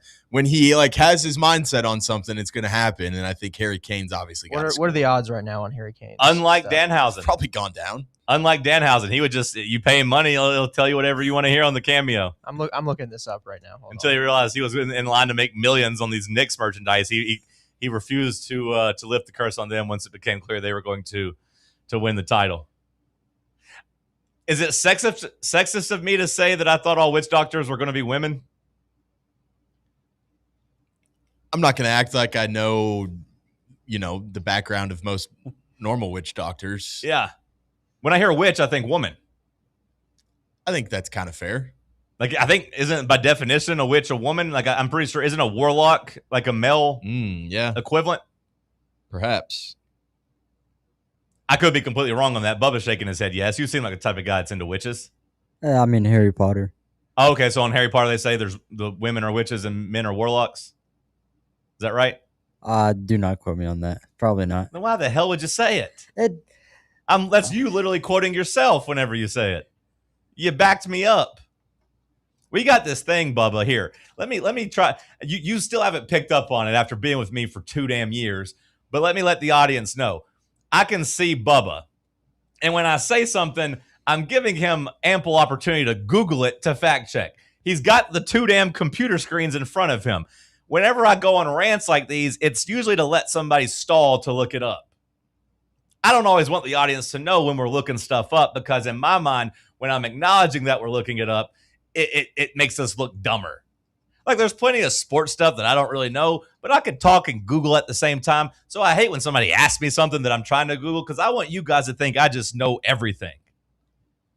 That's not always the case. A lot of times I Google. I didn't know Terrion Arnold was a first-round pick until I Googled his name. I think the witch is sometimes gender neutral. Okay. Well, I mean, apparently sometimes it's a wizard. Sometimes it is a warlock for a man. I'm looking at Harry Kane's odds right now. To be the first goal scorer, we're looking at plus 210. Anytime goal scorer is minus 210. If you want to take him to score, twice, it's plus 230. Had to sound enough juice, I feel like. I think the gambling sites are going to come together, Sam, and say they're not getting beat on these superstars anymore. Yeah. The days of the 2-goal parlays and letting these guys have, plus money for scoring probably gone. If you want to take him for a hat trick, it's plus 900. Who are they playing next? Panama. And they need to win, right? Yeah. And Panama's not very good. No, they need to send the full court press out because they've not qualified yet. Okay. According to differentsys.com, wizard undergoes years of education and training, while a warlock gains their powers through dark rituals or pacts with supernatural beings. So that kind of checks out to what I was thinking. I was thinking wizard, good guy, warlock, bad guy. Warlock sounds bad. So when you say dark, that checks out. But Sam says they could be gender neutral. That's according to Google AI. Who knows what they know. Yeah. They're probably just trying to be inclusive. Google AI, more like Google DEI. Am I right, fellas? Let's go to break. It's Talk Sports on Fan Run Radio. the flagship station for Tennessee fans. This is Fan Run Radio. White Claw is taking hard seltzer to new heights with White Claw Surge. At 8% alcohol, White Claw Surge is a stronger wave of refreshment that doesn't compromise on taste. Available in 4 bold waves of flavor like ripe blackberry, citrusy blood orange, zesty natural lime, and tart cranberry. Check out your favorite retailer in-store and online for the White Claw Surge Variety 12-pack and 16-ounce single-serve cans. White Claw Surge. Please drink responsibly. In a world filled with deadlines and screens, sometimes we forget the simple joys of life, days filled with special moments. At Inward Half, we understand the essence of these moments. Feel the difference between our breathable fabrics and flexible apparel as you disconnect from the hustle and bustle and reconnect with what truly matters. Inward Half, simple luxury for on and off the course. Smoky Mountain Brewery is the place to be for game day. From the moment you walk in, it's wall-to-wall big screens, making Smoky Mountain Brewery the perfect place to watch the Vols or your favorite team in action. With locations in Turkey Creek, Maryville, Pigeon Forge, and Gatlinburg, you're never far away from a great time at Smoky Mountain Brewery. Try one of their world-famous microbrews like Black Bear Ale, Mountain Light, or Cherokee Ale. Juicy burgers, wings that bring the heat, and delicious handmade pizzas made with hand-tossed crust from the freshest ingredients and their own special sauce from a secret recipe, topped off with hand-grated cheese and farm-fresh toppings. And don't forget, those famous microbrews are also available in kegs for your next party or in 6-packs and growlers to go. So grab your crew and head to Smoky Mountain Brewery and tell them Fan Run Radio sent you. Smoky Mountain Brewery. Eat local, eat good. Welcome to Axle Logistics, where excellence isn't just a goal, it's an energy. As a leading third-party logistics company, Axle is powered by an award-winning culture built on a work hard, play hard mentality. Here, the drive for success is contagious and hard work never goes unnoticed. Whether you're just starting out or looking to level up, Axle Logistics is the place to launch your career. Join us and take your ambition to the stars. To learn more, visit axlelogistics.com.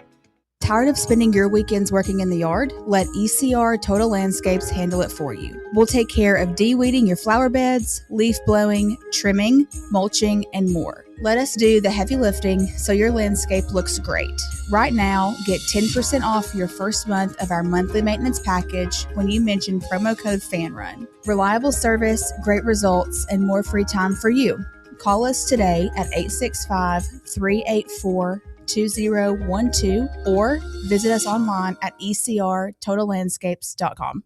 Vol fans, reimagine your home at Broadway Carpets and Flooring for any remodeling or building needs. With a variety of carpets, rugs, hardwood, vinyl, and stone, Broadway has all the flooring and installation options you're looking for, including pet-resistant products like Pet Perfect Carpet from Shaw Floors. Visit their showroom in downtown Knoxville or the location in West Knoxville located on Kingston Pike near Pellissippi Parkway today.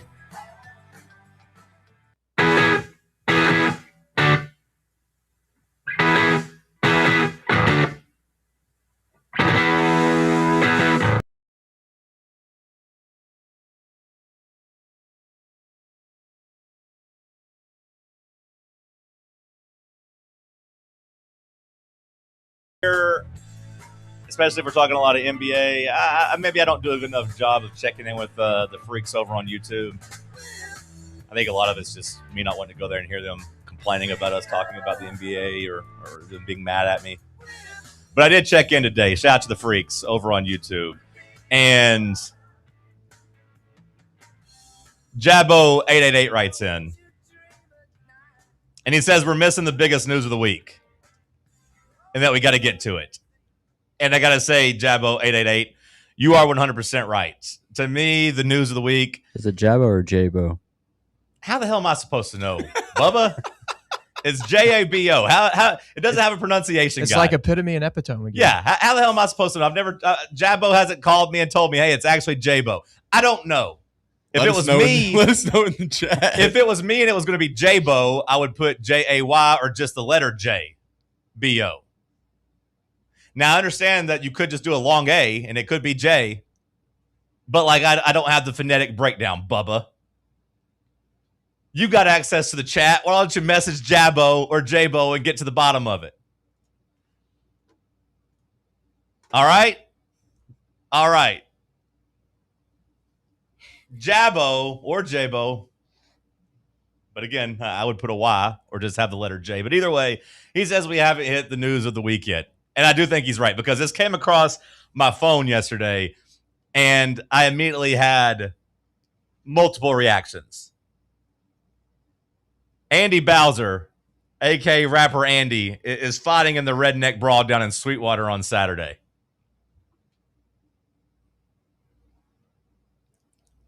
Do we know who he's fighting? Might have to go. I have no clue who he's fighting. No, I don't know any of these guys. Like, I don't know who his matchup is. I imagine they'll have some type of trying to match him up weight-wise. Sam, you say you want to go? I mean, I might have to. Yeah. I mean, I'm going out of town this weekend, so I can't go. But when I saw it was in Sweetwater, I did think for a second, like, I don't really have many plans this weekend. He's fighting at featherweight. I figured that out. He's fighting at featherweight. Yeah, so I imagine they're going to put him at I imagine he's going to be fighting somebody that kind of looks like him. But I got to say, kind of like a badass in the little AI picture I see. Yeah, this one right here. Yeah, with the head, with the bandana on. Shoulders are looking nice and defined. I want to know what his camp has been like. Like, has it been a long camp or is this just spur of the moment thing? I don't know. I don't know. Would he appreciate somebody else making a rap for him to walk out to? That's a good question. I imagine not. I imagine he will want to voice himself. I don't know if they get to walk out to music. I don't know if they have the ability to play anything straight off of somebody's phone or what.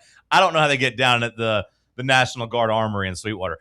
I didn't live in Sweetwater. I lived like right next to Sweetwater, but I was in Sweetwater a lot. I gotta be honest. I don't even know where the hell the Armory is in Sweetwater, which is kind of embarrassing because I was there a lot. I don't know where he's fighting. Where is the Armory at in Sweetwater? There's not a lot of tickets left. I'm seeing a lot of sold out stuff. I can't imagine that they have very many seats there. But it is going to be on pay-per-view. Bubba's looking over here. No offense, but $45 for front row. Yeah, it's 47. That's way too much. Your get-in price right now is $27. I mean, to watch some good fighting. Hey, we got second row seating for $37. Well, Bubba, how much did you pay when you had front row tickets to that wrestling event that you got hit in the head with some was it fluorescent light? I want to say it's about like $40 or so. I mean, I'd rather pay $40 to watch these people fight than watch front row wrestling for $40. Like, I'd rather do the front row wrestling for $40. I mean, for like, you know, WWE or AEW, sure, or like, you know, I don't know what level you were at. I assume it wasn't very big, but John, do you want to fight? We can register you right now. The DPW. You sure? I like fighting, or at least I used to, but I don't want to fight these guys. These guys seem like they ain't got much to lose, and they probably seem like they fight a lot. And I imagine they all got some pretty hard hands. I'm trying to find who he's fighting, and I cannot find it for the life of me. A big part of fighting for me is anger. I don't know if I necessarily want to fight for sport. Yeah, it costs $24 to rent this pay-per-view. Plus, I don't know if you can see, I'm a little chunky. So, like, my weight class might be like some actual real big old boys in there, and I don't really want to fight them. They might put me in the super heavyweight group, and I don't want to fight those boys. I wish this was like old UFC where there weren't weight classes. It was just like you go fight whoever you want to go fight. You know, we can get 220 versus 170 over here. This is your IWA, John. I do need to know like who he's fighting. See if you can find that out. Do they have the card? It might be a tournament format is what I'm looking at now. So these are their official fight rules. Okay. There are 3 1-minute rounds with a rest period of 1 minute between each round. Hold on. 3 1-minute rounds. Okay. Rest period of 1 minute between each round. No gloves or no? Just we're throwing fists. I don't see anything. Are we bare knuckle boxing here? I think we're bare knuckle. Okay. Competitors must be physically fit and medically cleared. I might go pay $45 if it is bare knuckle. That's good to know. Three knockdown rule is in effect. Standing 8 count is in effect. All right, so three knockdown rule. That's if you get knocked down 3 times, fight's over. Yep. Damn, these are selling pretty good. I know. Either that or they're doing a good job. Is this sold out? Yeah, all the front row stuff is kind of sold out. So this is their tournament format. Second row only has a few seats remaining. Tournament consists of 16 it's a 16-man single elimination bracket. This is an open weight division. No weight classes will be observed in a tournament. Wait. Oh, so no weight. Oh, so no weight classes are observed? Not in a tournament. I don't know if this one's a tournament, but in the tournament, there's no weight classes. Yeah, here we go, baby. Oh God, this is what I'm to talking win the tournament. about. You got to win four fights in one night. Sam, will you go? If you go, if I buy you a ticket and we call it a show expense, If it was like local, I don't. Sweetwater's only an hour away. It's not even. I don't know what part you live on. This part of town. Sweetwater's only. You just got to get down to exit 62, brother. That's only like 35 minutes away. Is it in Sweetwater or is it in Johnson City? He's fighting out of Johnson City. They're saying that's where he's from. Okay. It's in the Sweetwater. event is in Sweetwater. Yeah, it's called Sweetwater Combat. I'll think about it tonight. I'll buy your ticket, but you got to go and do reporting for us. Okay. You got to go get social media stuff and do some reporting. We need an interview with this Bubba, guy. same offer to you. What do you got going on Saturday, Bubba? Well, I got to work early, but after that, day's wide open. Do you want to go down to Sweetwater and watch this? Maybe. What about fighting in this? Oh, I would not do that. No. I'm too dangerous for those guys. Yeah. Too dangerous. Bubba, if you fight, I bet we could get everybody at the station to come down and get you a little student section going. I'd be down for that. That'd be awesome. We'd have real people out there too, not just station people. We'd have fans out there. Are we rooting for him to win or lose? I think he's on the pre-show. So he's not even on the pay-per-view? He's not even on the main card? According to the graphic he put out, the pre-show starts 5 p.m. Eastern. We've got heavyweight Cheyenne Smith taking on Doris Knuckles. Ryan Litt taking on Andrew Adams. Tana Phillips taking on Kayla Crow. Here we have Justin Hawkins taking on Andy at 145, and then Ryan Moore taking on Seth Primo. So if that's the main card, he's the co-main. Well, I imagine the pre-fight, like if it's a tournament where there's 16 fighters, I mean that means you got to have 16 actual fights. That's a lot of fights in one night. Right. So you can't put them all on the pay-per-view. So they might have to do some early in the day. What time did he say he was fighting? You said 1 o'clock? 5 p.m. 5 p.m. Pre-show starts 5 p.m. Eastern, runs until prelims. Oh, well, never mind. I don't know. This graphic is so confusing. It says pre-show starts 5 p.m. Eastern, runs until prelims start at 6 p.m. So maybe they got a studio show. Pre-show, then prelims. I mean, look, the website has pay-per-views that you like. They have other ones you can buy, like $9.99 on demand. We can see, pay them $10 to watch it. But if you want to watch it live, how much would you pay? Not in person, but just on the pay-per-view. What's a good price point for these pay-per-views? What's the most you'd spend? $20. Like 10. 24 is what they're charging. I'd rather wait for it to go on demand. Are we rooting for him to win or lose? I can't decide. Win. Bubba's rooting for him to win. Okay, I feel like win. But then, like, his villain arc, if he loses, could be really good. He's going to make a song about it either way. Yeah, he is. I don't know if we could handle him winning. Is this his first fight? It says it's his first fight with this public, like with this commission. Yeah, it's his first fight with this commission. His first sanction. I've got the fight card because the graphic says that it's his debut. So you might be right. Like him going 1-0 might be a little too powerful. I imagine he'll talk real reckless online to people if he's actually got a undefeated record on his resume. Do we know what venue they're hosting this? Yeah, that's what I want to know. It says the National Guard Armory, but like I said, I've spent a lot of time in Sweetwater. I can't really picture where that's at. I'm gonna look this up. The National Guard Armory. Yeah, in Sweetwater. I need to kind of figure out where that's at. Pull it up on MapQuest.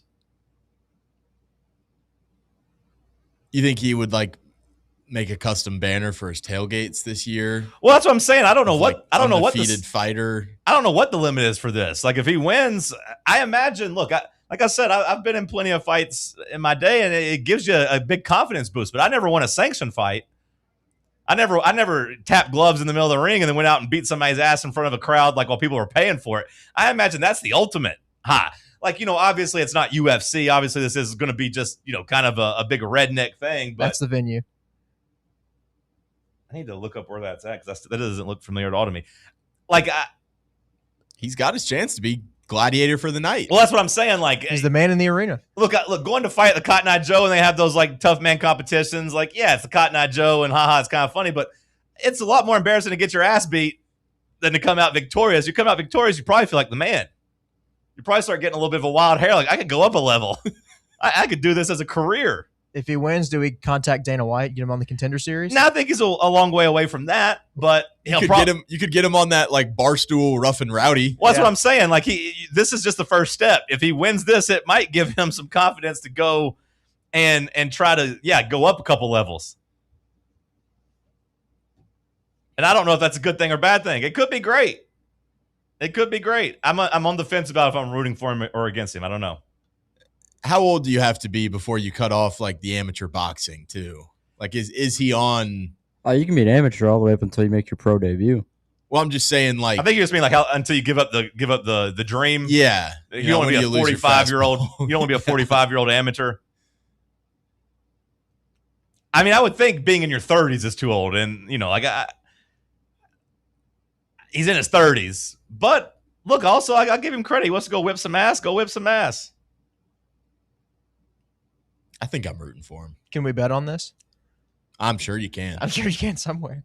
Somebody will take your action. I think you got to go in person. They probably got some gambling booths there. We got to hit up FanDuel or somebody, see if we can get a line. I don't think I would go if I wasn't leaving town, but I hate that I don't have the option.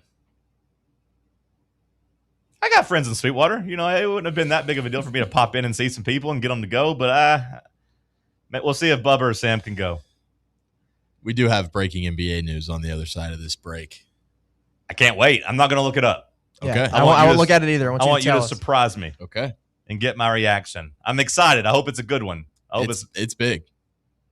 Now, I don't know if you're being facetious or not. No, I swear. Okay. We'll dive into it next. Stick with us.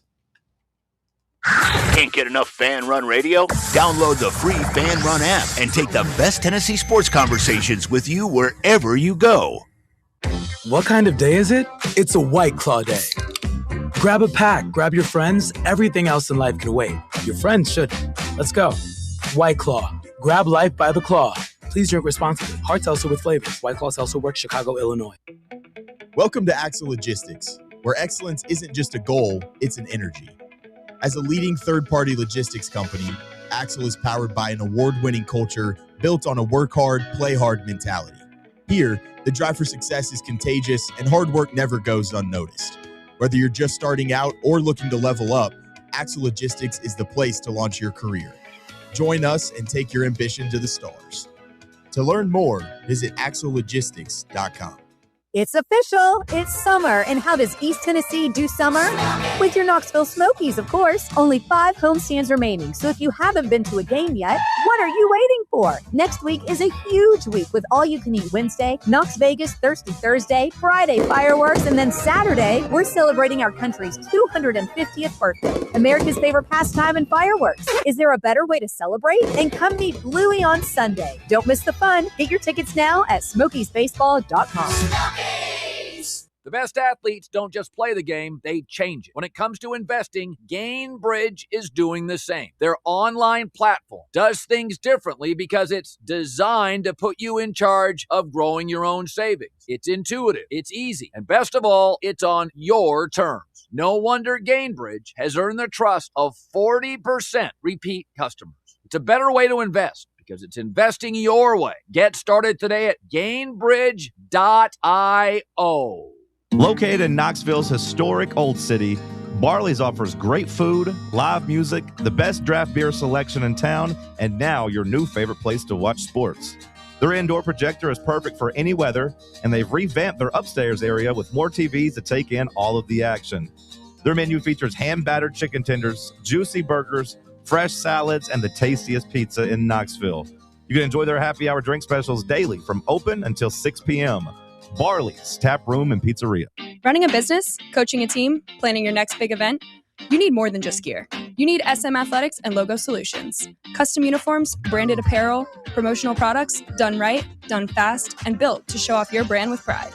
From local businesses to high schools to major universities, SM Athletics is trusted by winners. Get real service, get real quality, get noticed. SM Athletics and Logo Solutions, where your brand comes to life. Visit smathletics.com and let's build something great together.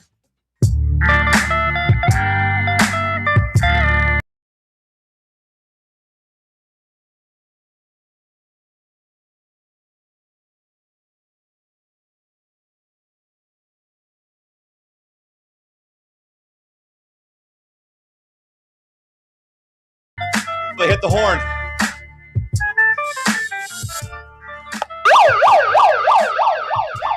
I spent $250 on that horn, and you guys don't use it at all.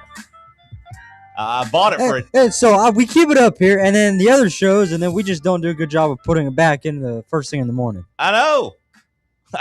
Yes, I concur. You don't do a good job at using the horn, and I didn't actually pay $250. I was going to say it was like $40 though. I tried to buy a good horn. All right, Sam, give me the breaking news. I'm excited. Breaking news out of the NBA: LaMelo Ball on the move, and this might be potentially big news for your Hawks, maybe, John. So that means he's going to Minnesota. The Timberwolves receive LaMelo Ball and Josh Green. The Hornets receive Naz Reid, a 2033 unprotected first rounder, 3 first-round pick swaps, and 3 second-round picks. 2033. Is the league going to be stable by then? I have mixed emotions. 28, 29, 2030 are the pick swaps. The first thing that came to my mind is it came out, a day ago that they were thinking about moving. They got the deal done pretty quick. It came out like at 10 p.m. last night. It was 10 or 11 o'clock. They got the deal out pretty quick. Yeah, after the draft. I have mixed emotions because, yes, my main agenda moving forward is Anthony Edwards to Atlanta, a.k.a. Atlanta 2027. That is my agenda. About a year from now, we should be acquiring Anthony Edwards. This feels like a desperate offseason for Minnesota. Not so much this move, but like everything. Like just giving away Randall, now bringing in LaMelo Ball. They were all about keeping Naz Reid last year, and they let one of his friends on the team, Nickeil Alexander-Walker, who ends up in Atlanta, they let him walk because they wanted to keep Naz Reid. Now, LaMelo Ball is better than Nickeil Alexander-Walker if you're just going 1v1, obviously. Anthony Edwards has said that he wants help. He's tired of being double-teamed. He needed guard help. So, like, going to get LaMelo Ball on one hand is about as good as you could do in terms of getting help, right? Like, a guy can create his own shot. He can handle the ball. Do you feel like they can coexist together? Well, that's what I was going to say. On the other hand, LaMelo Ball is probably the last quote-unquote star that I think I'd want to hang out with. And if I'm Anthony Edwards and I get around this guy and I don't like him, then I think that is like the last straw that broke the camel's back in terms of me wanting out of there. So I think I'm willing to roll the dice here. As a Hawks fan, take LaMelo because I think the odds of this blowing up are bigger and greater than the odds of this working. The one thing I say about Anthony Edwards, I love Anthony Edwards. He's my favorite. He's my favorite NBA player that's not on the Hawks. And it's not even because I think he will eventually end up with the Hawks because he's from Atlanta and has talked about wanting to play at home. It's not even that. I love the way he plays and I love the way he's wired. Not so much how he treats his kids, although I do kind of appreciate him telling the baby mamas, like, hey, you want this kid? I'm giving you one big-time payment. Don't ever contact me again for more money. Now, I think it should be in the kid's life. Don't get me wrong, but I kind of like that he's no nonsense when dealing with the baby mamas after his money. But I digress. I love the way Anthony Edwards plays, and I love the way he's wired. He is super serious in terms of wanting to win. He has that Mamba mentality that we call it whenever somebody actually wants to win. It's a great legacy for Kobe to have, by the way. That if somebody wants to win and be a competitor, you're like Kobe Bryant. But Anthony Edwards is wired that way. I do not think LaMelo Ball is wired that way at all. I think he might be the worst in the league at it. No, when you think LaMelo Ball, you think clout chaser. Yeah, I think clout chaser. I think goofball. I think unserious driver. Yeah, unserious. To quote the great Logan Roy, he is not a serious person. He is not a serious basketball player. Nothing about him is serious. Those goofy ass tattoos. And look, I like tattoos. I got no problem with tattoos, but his are goofy. I got no problem with this, with people having different hair. I think his hair is goofy. I think the way he acts is goofy. The way he drives is goofy. I think everything about him is unserious. That does not feel like a match for Anthony Edwards, whose whole thing is like, hey, I am trying to be a winner. I am trying to be a champion. But I do acknowledge from a basketball standpoint, like LaMelo can solve some of their problems in terms of having a secondary creator and having somebody that can shoot and having somebody to help. Getting rid of Julius Randle and replacing him with LaMelo Ball will help the ball move around. It will help the ball pop. You would hope if you're the Timberwolves, you could make the pieces around him good enough to help on defense, right? You got Rudy Gobert to protect the rim, and then you got Jaden McDaniels, who's one of the top defenders. You would hope that like maybe those two guys could help keep that defense afloat. From Charlotte's perspective, run through that again, Sam. Do you have what Charlotte got in return? So they got Naz Reid and draft picks. Is that fair to say? They got, Naz Reid and picks. Yeah, Okay. 2033 unprotected first, 28, 29, 30 first-round pick swaps. Okay. And then 3 second-round picks. Which I think all those are good hauls for Charlotte because, look, if I'm Charlotte, it might be a little gross, but I'm trading you LaMelo Ball with some inside information. And that inside information is that this might completely blow up. So I want your pick swaps and I want your unprotected picks because this guy's going to drive Anthony Edwards crazy and then he's going to leave and you're going to have to tank. And then we get your picks. You're going to have to be bad and we get your picks. So yeah, let's do that.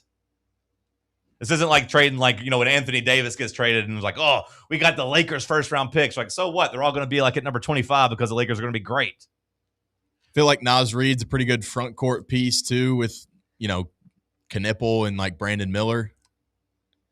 I think that team's young and still needs some more pieces, but it's not like they were going to go out there and win the conference and go compete to be a huge player. Yeah, in the East. I don't know where Naz Reid's going to fit there. I don't know if he'll be a starter or he'll still be like a super guy off the bench. I would imagine he'd be a starter. Their front court's not anything insane. Yeah, no, I would think so. That they got the one young guy they like. Like Kalkbrenner's not really going to be in their plans, but they had was it Diabate? Is that am I saying his name Diabate, right? Yeah. Yeah, like he showed some real flashes. So I don't think he'll start over Diabate. Maybe you could slot him at the 4, play Brandon Miller at the 3, and Bridges and Knipple, and that's your starting 5. Maybe. I mean, the other bigs they have outside of Kalkbrenner is Grant Williams is there, kind of as a power forward. Is PJ Hall from Clemson. He's a 6'8" center. Okay. So I mean, he'll start. Yeah. Because it'll be Miller, Knipple, Bridges, Kobe White, and then probably Naz Reid. It was who? Say that again. Miller, Knipple, Bridges, Kobe White, Naz Reid. See, I just don't think they really like that Diabate guy. The Hornets also drafted that German dude who was getting compared to Dirk. Okay. Out of Washington. Either way, Naz Reid, he'll play 30 minutes a game there, whether it's as a starter. He'll have a big role. Yeah, whether it's a starter or as a 6 man, that's fine. Is this them wanting to put Knipple on the ball and have him be the main point guard? Or is it hey, we're going to re-sign Kobe White and Kobe White's going to be our point guard? Well, they also have Colin Sexton too. I know Kobe White's a better player than Colin Sexton, but they do have him there. I can't imagine Colin Sexton is in their long-term plans as a starter And I want to say, let me check, but I feel like he was an expiring contract, so I think both him and Kobe White are free agents. They also drafted that Texas Tech point guard who was pretty good. That was like rumoring to maybe enter the portal like late, Christian Anderson. Okay, Christian Anderson's good. And that's that's the first round guy, right? Yep. Yeah. So they went out and got like a kind of a stretch 4 at 14, and then at 18 they went and got another guard. I imagine this means they're going to re-sign Kobe White. They're going to try at least. Yeah. I imagine they're going to try to re-sign Kobe White because I feel like Knippel's more, he's a 2 guard. Like, I don't think you really want him having to run the point. I don't think he's athletic enough to be a point guard, you wouldn't think, would he? That might be because he's white that you think that. Maybe. Yeah, he's pretty athletic. Is he? Okay. Yeah. And Sexton actually got traded for Kobe White. So Sexton's out of the equation there. Yeah. I was just looking at the ESPN stats. Yeah, no, he's out of the equation there. But really, it's funny to me that it's essentially Charlotte saying, hey, we know you're not a serious person, a serious player, and we want out of the LaMelo Ball business, which I kind of appreciate because that was a promising team last year where they really started playing well the second half of the year. On one hand, I think it would be enticing to try to run it back and to try to like have a full year of that and fix some pieces around the edges and become good. But on the other hand, I give them credit for just saying, hey, nope. We like our core, and our core needs to be serious. And this is kind of like what me and William talked about with the Grizzlies. Like when the Grizzlies got Cam Boozer, to me, that it might make it enticing to bring back Ja Morant, but it's actually like the opposite. It's like, hey, we want to make this your team now, Cam Boozer. You're the focal point. You're the face of the franchise. I kind of feel like Con Knippel was so good last year that they looked and said, you know what, Con, we kind of want this to be your franchise. You and Brandon Miller's a pretty good duo. How about you guys run this when we get rid of the LaMelo-sized elephant in the room? Let's just get rid of him because he thinks this is his franchise, and it's not. He's not a winner. Brandon Miller, Con Knippel, you guys are kind of winners. So let's build on that. Not to mention LaMelo Ball owed, $130 million guaranteed over the next 3 years. He's a $40 million salary, and I'm not sure he's a $40 million player. He's got a chance to prove it in Minnesota, and he's going to have, the best 2 guard in the league running with him. So he should have a lot of single coverage himself. It's kind of funny though. For the last 2 years, 3-point guards have pretty much been intertwined in all conversations, rankings and futures and whatever. Trae Young, Ja Morant, and LaMelo Ball. All 3 of those guys got argued about a lot. Turns out all 3 of those teams secretly hated all of them. Just like, let's get rid of all 3 of those guys. None of these 3 guys are the answer. LaMelo Ball gets traded for, that's quite a bit of a haul. Could you argue that's more than what Giannis got in return? Read it off one more time. The fact that you're getting an unprotected pick and you said 3 swaps. Yeah. Probably not more than Giannis got, but I like the piece better. I like Naz Reid as a player better than any of the players the Bucks got. Yeah, he's more established. I think Naz Reid is better than. I'd rather have him than Hero. Hero's probably better, but I'd rather have him than Hero. I feel like a 2033 unprotected pick is just a little too far down the line for me to put a ton of value into it. That's fair. You're just rooting for them to fall apart. Yeah, you're rooting for them to have to trade Anthony Edwards and everything to fall apart. That's fair. Which you're rooting for that too. And you could say that Nate Ament's going to be an immediate return for the Bucks. We don't know if he's going to end up being a star, but so it's just 1 pick and then 3 swaps. Okay, so yeah, that's not more than the Bucks got. That's an interesting trade. And like I said, I think ultimately this is a good thing. This is kind of to me when the Bucks went out and panicked and got, you could really say either Dame Lillard or Miles Turner last year to keep Giannis happy. And ultimately, it was just them using their last bullets. Because if you're the Timberwolves, these are kind of your last bullets to shoot in terms of your assets. And you're going all in for LaMelo Ball. Good luck. I think I would have maybe done everything I could to try to get Jaylen Brown. I don't know if they would have had enough, but maybe. If you get Jaylen Brown, though, who do you have run the point, Ant? Do you let him just? No, yeah. I don't know what the move would have. Well, they gave this Asumnu I would assume. Yeah. They gave him $115 million, so he's running the point. I've been doing everything I could to like convince Boston. Actually, you want Rudy Gobert. Trust me. You guys want him or Jaden McDaniels and some young pieces. Atlanta 2027, Bubba. The agenda's still on the table. Hour 2 in the books. We'll go off hour 3 with some headlines. Let's talk sports on Fan Run Radio. Check out our new and improved website at fanrunradio.com. Hi, this is Dr. Stephen Malone at Knoxville Smiles. Has it been a while since your last dental visit? If so, I'd like to invite you to come see us. At Knoxville Smiles, it's our vision to provide the best dental care in town in a relaxed, friendly environment. So if it's been a while and you've been putting it off, don't wait any longer. Come see us at Knoxville Smiles. You can schedule an appointment online at knoxvillesmiles.com or by phone at 865-539-1776. Barley's has live music on weekends, general team trivia on Wednesday nights at 8 p.m., and now live sports trivia courtesy of the Knoxville Trivia Guys every Thursday night upstairs. The game starts at 7 p.m. and is free to play for everyone, so head on down to the Old City and show off your sports knowledge and win gift cards to Barley's. Use those gift cards to buy some delicious food and drinks, and you can take it all in with their wide selection of TVs and indoor projectors. Barley's Tap Room and Pizzeria. Citizens National Bank. Life is more fun with a Good Life account, offering extra benefits, including bank travel. Experience the trip of a lifetime to Ireland. Explore rolling green hills, historic castles, and charming villages across the Emerald Isle. Get in on the fun.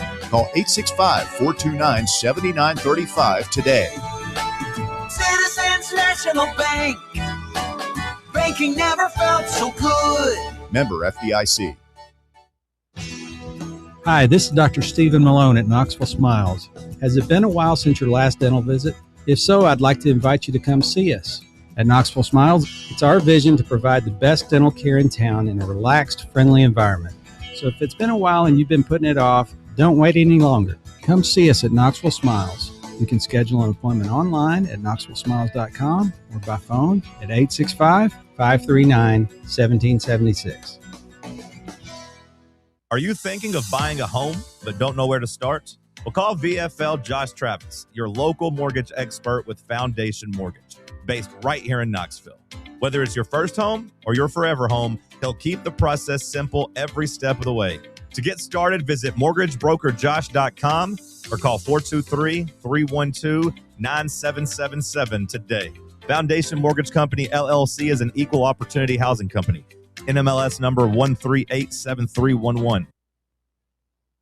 You're listening to FM 105.7 and AM 1340, WKGN Knoxville, and W289CU Knoxville, Fan Run Radio.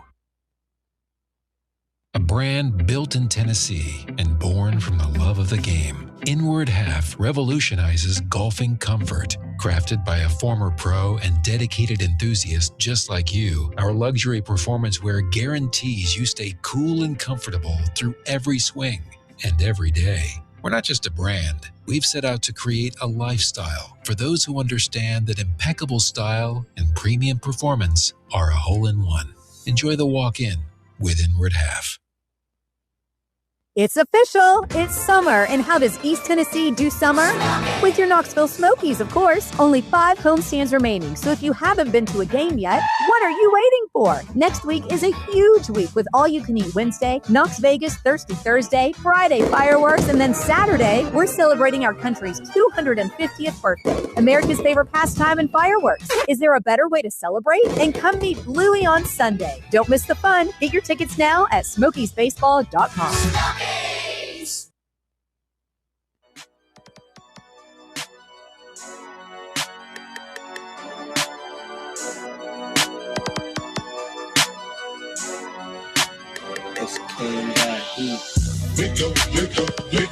Talk Sports. Talk Sports. Talk Sports. Talk Sports. Talk Sports from 7 to 10, ayy. Overrated, underrated on Wednesday. Fan Run Radio, Talk Sports, said not in my house. I ain't talking to Kimbe. John and Cody out here asking where the ops at. Tennessee Volunteers here for combat. It's the Cherokee Ghost, John Reed and Cody doing everything we can to bring Rocky Top back. Talk Sports from 7 to 10. Never leave a witness, never leave loose ends. Nico ain't nothing but a nuisance. 2026, we making new friends. Hour number 3 kicking off here in the White Claw Hard Seltzer Studios. If you're looking for some trivia tonight, Barley's has you covered. Sports trivia. Go out there and win some gift cards and test your knowledge of sports. I want to do that tonight, but my friends want to play regular trivia. I'm like, I can get us the $50 first place if we go. At least I get us in a really good chance. I said, no, we want to play regular trivia. But I love regular trivia too. Barley's has that on Wednesdays, but tonight's Thursday, which means it's sports trivia. Round up your crew. Go drink some brews. And hang out at Barley's. Enjoy some of their delicious pizza. Hour 3 headlines. So the Hornets also get a $40.7 million trade exception, which means they can absorb a $40 million player. What does this do for Grant Williams? Good question, Bubba. I'd imagine it eats into his minutes a little bit. But Batman's got to be out there prowling, man. I think Grant Williams is pretty much stuck as a 7th or 8th man in the NBA, especially on a good team. So I don't know how much impact it actually has on him. He's still a 7th or 8th man. All right, let's hit some headlines. Start us off, Josh. Dave Serrano has stepped down as Johnson University's head baseball coach. What do we make of this? I think he might be done. He gave a quote to WVLT and said, "I now begin a new chapter in my life, supporting and watching my son's careers begin." That's all he said. So he might be done. I mean, he is older. So. Okay. So I know some people wanted him to come back as our pitching coach. I know you just told me. They won the championship? They made They made the World Series. I knew they had a run. I didn't know where it ended. Did they win the NAIA championship or just come up a little bit short? I want to say they came up short. Either way, a great run. Pair of tournament appearances and led Johnson to its first NAIA World Series appearance in program history last season. So it seems like they made it but lost. Yeah, they would have said championship had they won it. So, that's a nice final chapter if that's it. Like you got to be a part of a winning team again. You're in East Tennessee. You expand that reach there. Probably only going to go down from there. You didn't get a call back to the high level Division I. Spend time with your family. His son just he's now the pitching coach at Jacksonville State too. Oh, okay. So I think he tweeted something about like being able to kind of see his son's career play out now too, and be able to kind of follow that. So, well, that probably a good just jumping off point for him.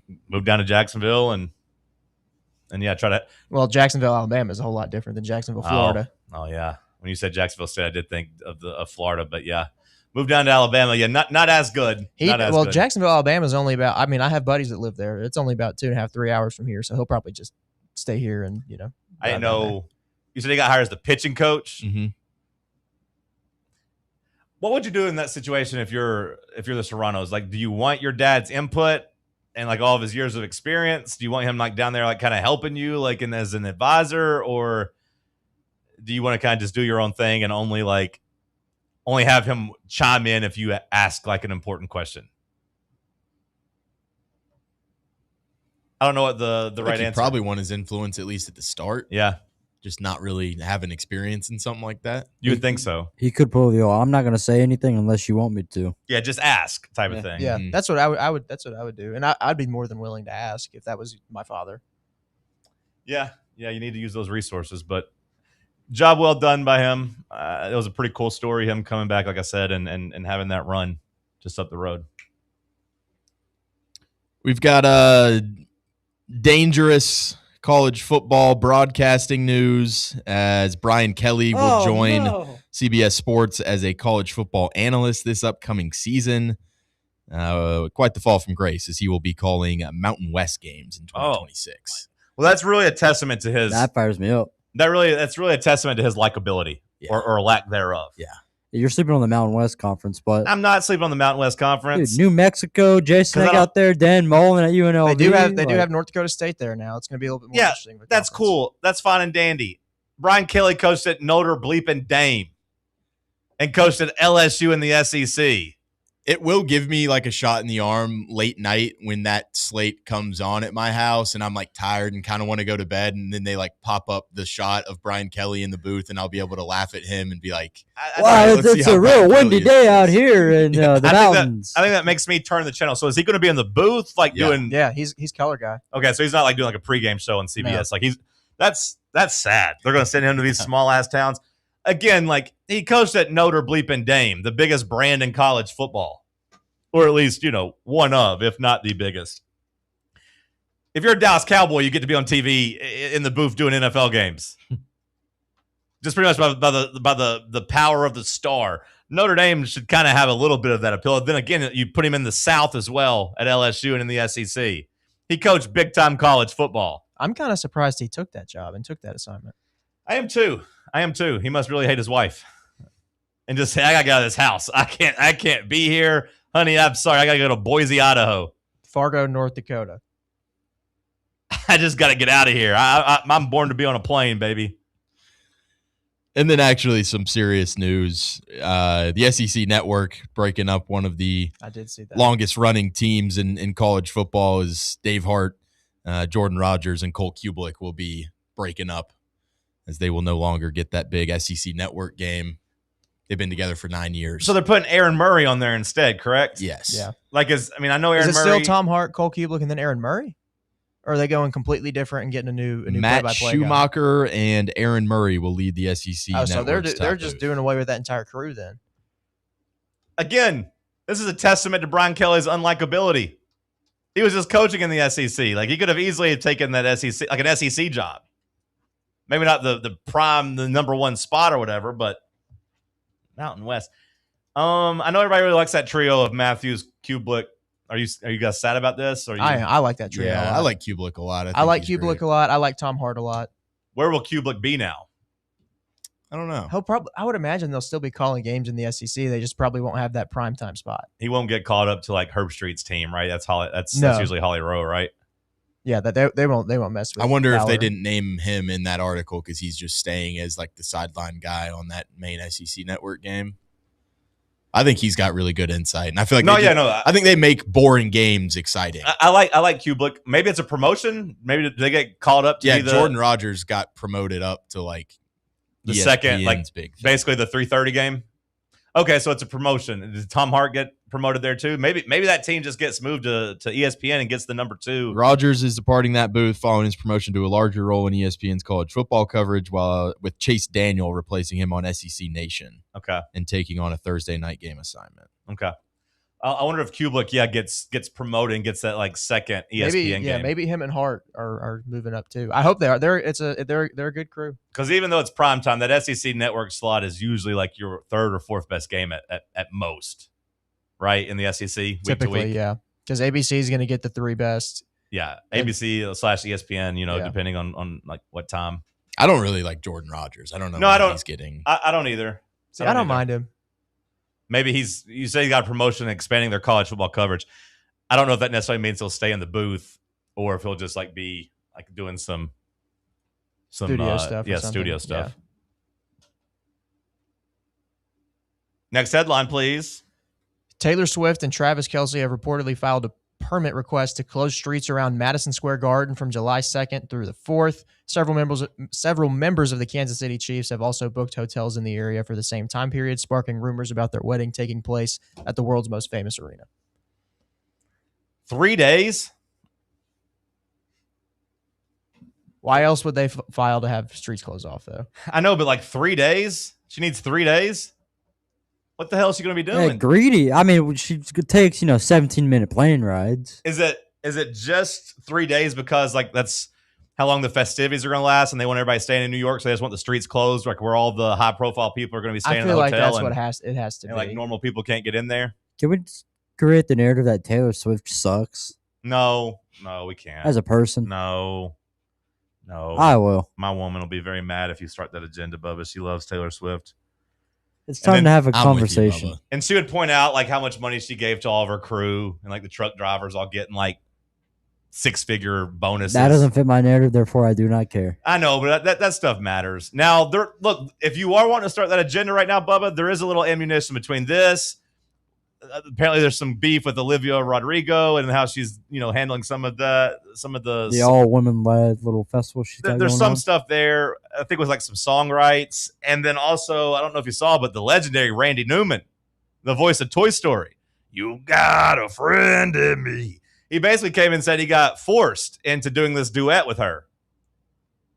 And that basically, like, he just showed up and he said they basically had an hour and a half to do this thing. Like, he said there was no, like, real collaboration. And he's like, well, it's Taylor Swift. We're not going to tell her no. She said she wanted to do the song, so we're letting her do the song. But basically, like, he had to take the back seat to the damn franchise he's been holding down for 30 years. So if you are wanting to start that agenda, Bubba, there is a little ammunition. I just think there's a lot of stuff about her just being a very good person, though, outside of that. Put it in the clip.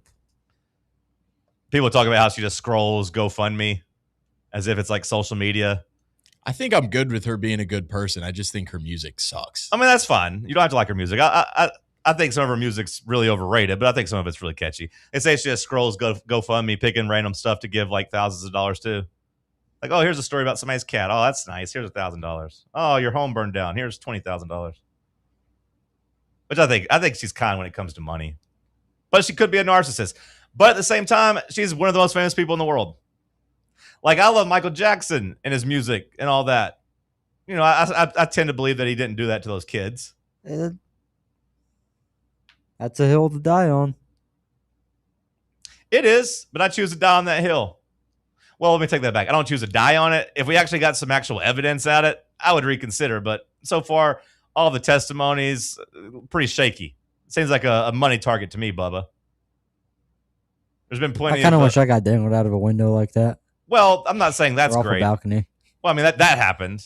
He didn't drop him, but yeah, that happened. I was talking about more of the other accusations when it came to the kids. But like they say, Michael Jackson, like after a while, really started just kind of believing he was God. Not like literally God, but like when you have people fainting whenever they see you, and like you have people doing anything you want for you, like when it comes to, passing out and dying when they're in your presence. I'd imagine you grow a pretty big ego. So like, and that's why Taylor Swift thinks she's goddess. Well, I know, but I was going to say, I think it's pretty hard for, like, I think she's pretty grounded, all things considered. Too many yes men in her life.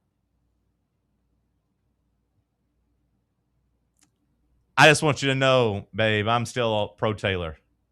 It's Bubba that's doing this agenda. Good thing that loud, fat mouth Cody McClure ain't here to further that agenda with you, Bubba. Josh is doing a good job of staying quiet. Yeah, my mother and my sister, they're big Swifties, Yeah, so I'm not saying a word.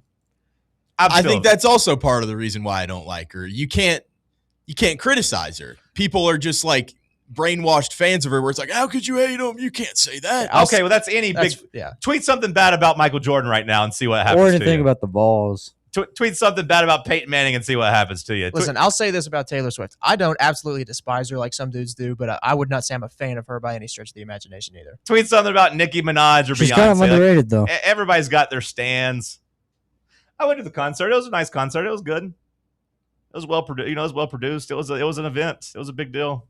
I have more so an issue with the Taylor Swift fans than I do Taylor Swift herself. I think she's a little overrated as a songwriter. I was going to say, I do have to respect her making billions off of like 12-year-old breakup songs. Yeah, like there's only so many times you can rhyme bar and car. Like you're coming home from the bar, making out in the backseat of the car. Yeah, we get it. Like you can only do that so many times. But again, I give her credit. She's very successful. Kind of a looker. And yeah, I will say she's getting hotter. She's getting hotter for sure. You can't doubt that. Even the biggest Travis Kelce effect, man. Even the biggest Taylor Swift detractors can't say that she's not getting prettier. For sure. Any other headlines? I mean, I've got a small one back at the World Cup. The DR Congo has had a fan go viral as he has stood motionless at every national team game, the entire game since 2013. He just stands like a statue in a suit that is inspired by the flag. That is him. No, I've seen the pictures. He stands there, emotionless, just blank staring, no phone or water. And he trains for this. He trains by standing still for 30 to 40 minutes at his house. Yeah, but do you know why he does it?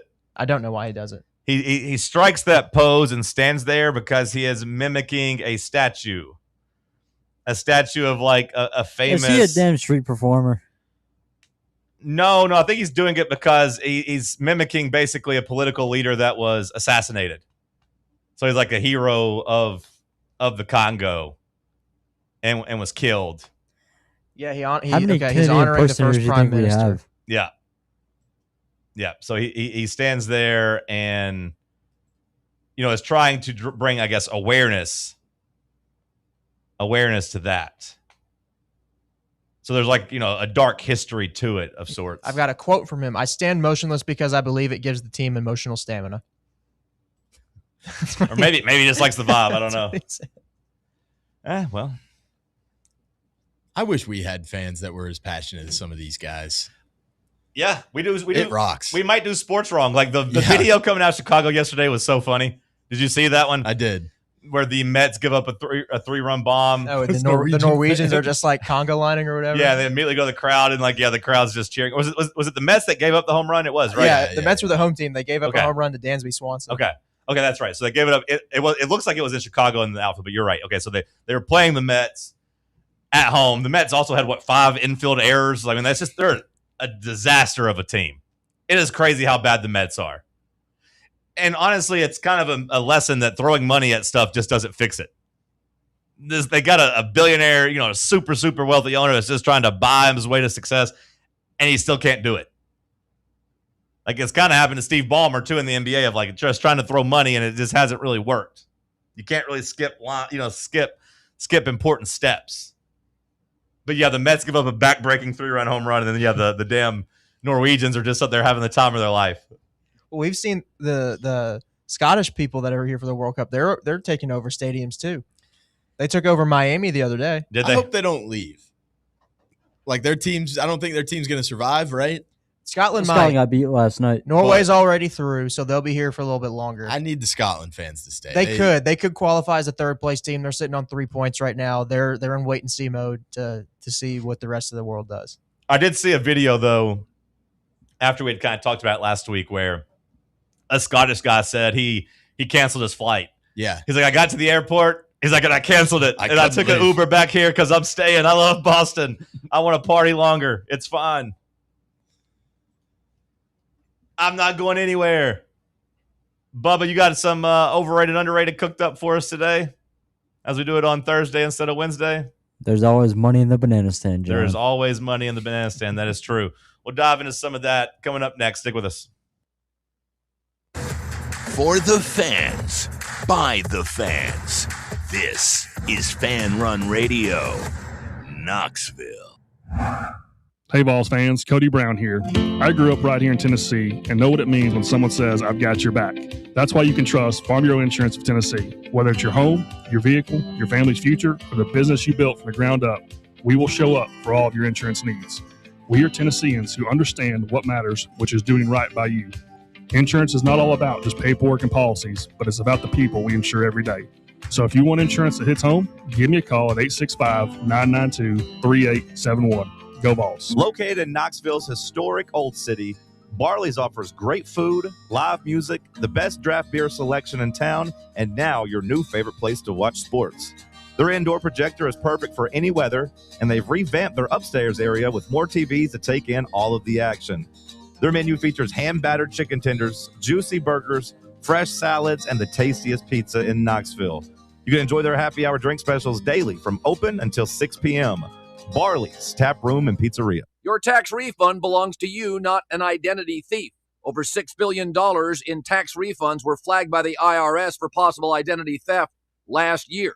If you're in a bind this tax season, LifeLock can help. They monitor and alert you to identity threats you'd miss on your own, even if you're careful with your personal information. And if you do become a victim of tax-related identity fraud, LifeLock has U.S.-based restoration specialists ready to help solve your identity theft issue. Plus, all LifeLock plans are backed by the $1 Million Protection Package, meaning LifeLock will reimburse you up to the limits of your plan if you lose money due to identity theft. Let LifeLock help protect your financial info, so all you have to worry about is what you do with your tax refund. Go to lifelock.com, save up to 25% off your first year. The promo code is HERD, promo code HERD, to save up to 25% off your first year. Lifelock.com. Identity theft protection starts here. Are you thinking of buying a home but don't know where to start? Well, call VFL Josh Travis, your local mortgage expert with Foundation Mortgage, based right here in Knoxville. Whether it's your first home or your forever home, he'll keep the process simple every step of the way. To get started, visit mortgagebrokerjosh.com or call 423-312-9777 today. Foundation Mortgage Company, LLC is an equal opportunity housing company. NMLS number 1387311. Welcome to Axle Logistics, where excellence isn't just a goal, it's an energy. As a leading third-party logistics company, Axle is powered by an award-winning culture built on a work hard, play hard mentality. Here, the drive for success is contagious and hard work never goes unnoticed. Whether you're just starting out or looking to level up, Axle Logistics is the place to launch your career. Join us and take your ambition to the stars. To learn more, visit axlelogistics.com. A brand built in Tennessee and born from the love of the game. Inward Half revolutionizes golfing comfort. Crafted by a former pro and dedicated enthusiast just like you, our luxury performance wear guarantees you stay cool and comfortable through every swing and every day. We're not just a brand. We've set out to create a lifestyle for those who understand that impeccable style and premium performance are a hole-in-one. Enjoy the walk-in with Inward Half.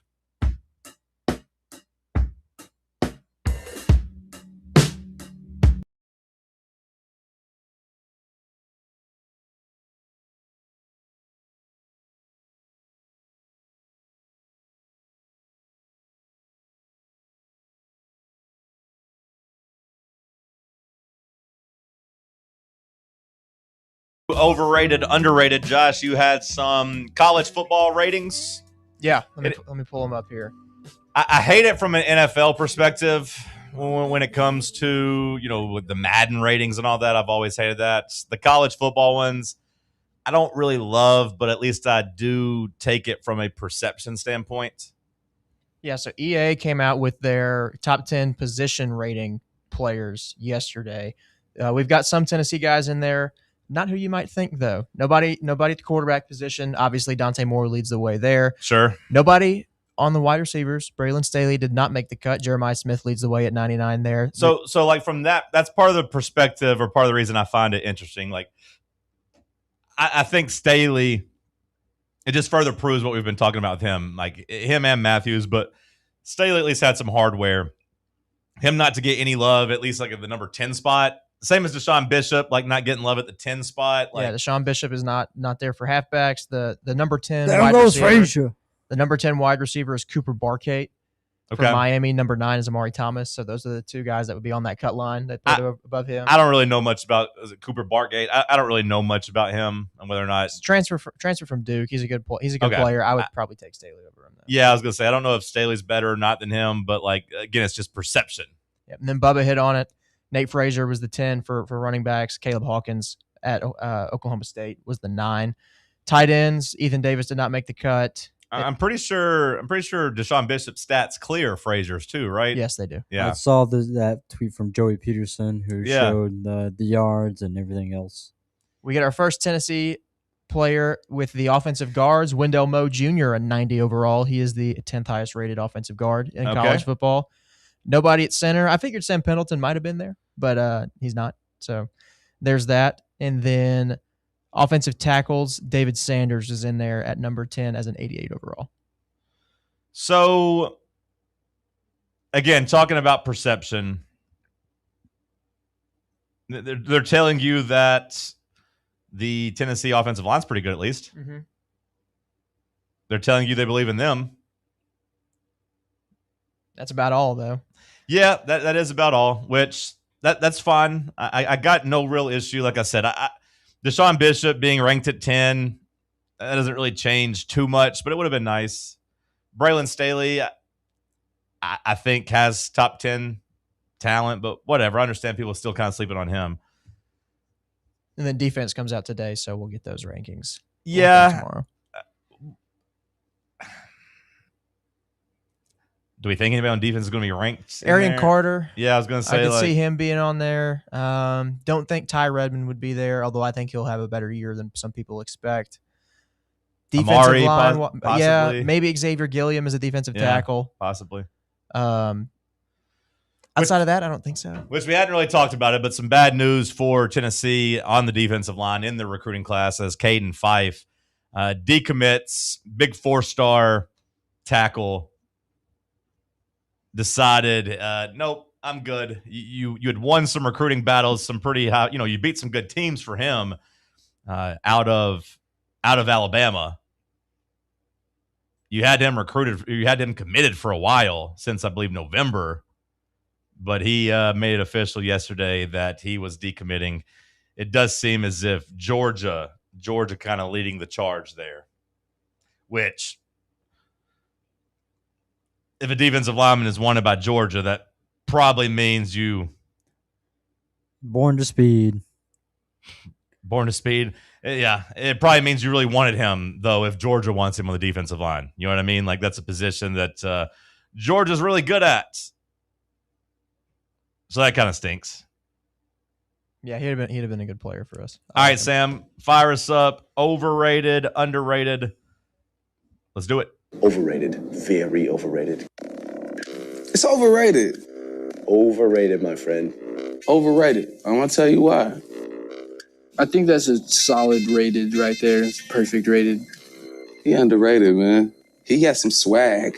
He has some real swag. Lobsters are underrated. They don't die. Man, it feels like we haven't done this in forever. It's overrated, underrated on Thursday. Dun, dun, dun. I hope you all are well, gentlemen, as I am not. Starting off, overrated, underrated, we have impersonators and street performers. I'll say overrated. I'm not a huge fan of them. The ones that are really good and they're fun, but I feel like those are few and far between. So I'll say as a whole, I'll go overrated. When you think of street performers, who do you think of? We don't really get very many of those in Knoxville. We get some street preachers. I think of the people sitting in Market Square playing like their instruments or something like that. Okay. Those sometimes just make me feel uncomfortable. Yeah. Well, because then they just stare at you and like are wanting you to drop some money in there, and I'm like, I'm good. And then I'm picturing one person in particular, I think in Market Square, that kind of sits there and plays like the sad piano, and she's like, "Oh, not the violin guy." Maybe the violin guy too. There's somebody that has plays some just sad music, and it's very clear that they're down on their luck and in bad shape. So like that makes me feel sad because they're trying to actually earn some money. Maybe we should give them some. It'd be cool to find some people doing street. Like I remember doing a Tyler Childers concert here, years ago, and him talking about when he was starting out, he'd just come play in Market Square. He'd say he'd just sit up there with his guitar and sing for tips, basically. He's like, then I'd take those tips and I'd go get drunk at Press Pub. I'd go sleep in my car. That'd be kind of cool to find like an actual performer doing it. If you can find some like untapped talent, like the very few and far between. Walking around like the Vegas Strip, you find a lot of street performers, and some of them are pretty good. Some of them could do some acrobats, but I do think overall, usually they're going to be just handsome, muscular dudes wearing cowboy hats. That'll be $45, man. Depends on the place that you're at. Yeah. I think like New Orleans is an elite street performer place. Yeah, like a little I don't know, 8-year-old boy just drumming on a bucket. I was with just down 7 there. of his other friends. I was they just do down that there. outside I of didn't Hawks see games any, though. Some jazz, like some trumpet. I want some damn saxophone. Jugglers some I fire. painted myself silver. What part of New Orleans are they in? Because I was just down there and I did not see one at Bourbon all. Street, brother. Okay. Well, Bourbon Street was the one part of New Orleans I did not get to get over to. I feel like that's the one spot you're supposed to go to in New Orleans. Well, I was down there for a wedding, and we had about 2 hours there. So we went and ate in the French Quarter, and then we were all college football players. So we're like, let's go look at the Superdome. So we did that, and then we went across the Any voodoo? lake. No, we did not mess with the voodoo. Would you want a street performer performing voodoo though? That'd be kind of scary. That'd be kind of tough. I want a juggler or a magician. I think a good magician could be a good street performer. Just like get a circle around him and perform some tricks. That'd be kind of cool. But yeah, for the most part, though, I'd probably agree they're overrated. What about prosthetics? In Vegas, I think you could just walk around. The street performers in Vegas, a lot of times there's people walking around in damn costumes. They think just because they're walking around in costume that you're supposed to give them money for, walking around in costume. I would just avoid them if I see that. If you're going to walk around in a Spider-Man costume, I need to do some Spider-Man stuff. At least get down and do the pose. Do some flips. There's always like an Elmo that takes the helmet off and he's just smoking a cigarette later. That's how I want my Elmo to be. If I want Elmo, I want you to come up and let me rub on you and tickle you. Real aggressive like, and then you giggle. And you say, stop. And you tell me you love me. Then you leaning for a little smooch? No, come on. Elmo's a baby. Elmo's a kid, Bubba. You don't like kissing Elmo. I'm just tickling him. Making him giggle. That tickles. Papa just Googled Elmo age back here. He's been 3 since 1980. He's got to age at some point. He's a kid. How does he not get old? Because he's magic. He's an immortal being. Did you not remember they introduced his dad? He's got a dad on the show with him now. They had fun at the PBS, so no. Damn. Elmo's been in hot water, too. Why? People have been mean to Elmo because he was mean to the Knicks. He tried to be nice. He tried to be nice to the Spurs. So, like, they had Elmo's head on a damn pike walking through, like, Times Square. Like, they cut Elmo's head off. And then I guess he put out a video or something on the show or something, I don't know, talking about the World Cup and how he was rooting for all the teams. So then he did another video wearing an American flag, like wearing an American soccer kit, and was like, just to be clear, Elmo likes all the teams, but he is rooting for America. And like he keeps going, he's like, let's not make this a thing, please. Like he was trying to have some fun with it, which I appreciated. Since the New York Knicks fans cut his damn head off. Next topic was what? Prosthetics? Prosthetics. Like arms and legs? Yeah, as opposed to what? How can prosthetics be underrated? There's also they're very necessary for stuff people. like that. Is the other option just not having Nose, a leg? the implants, the teeth, veneers, stuff like that. Whole wide world of prosthetics. Sure. I think ultimately, like somebody that doesn't have something, having the option to have it is probably a good thing. Yeah. Like if you've lost your leg, you have a chance to have a leg. That's a good thing. Your arm. Yeah, I'm with it. Same thing. I don't know if that would make it underrated. I just say properly rated. If you lose your teeth and you need to get some prosthetic teeth, some chompers, that's probably a good thing versus you just having to gum the rest of your life. Or if you just hate your teeth, you can get new teeth. Well, that too. Now, if you get into like the vein aspects of it, but I don't really think of prosthetics as like a vein thing. I think of it as I think of it as like you lost your leg in Iraq or something. And, it's a functionality thing. To a disease or something. You don't want to be in crutches or in a wheelchair. You want to be able to somewhat walk around.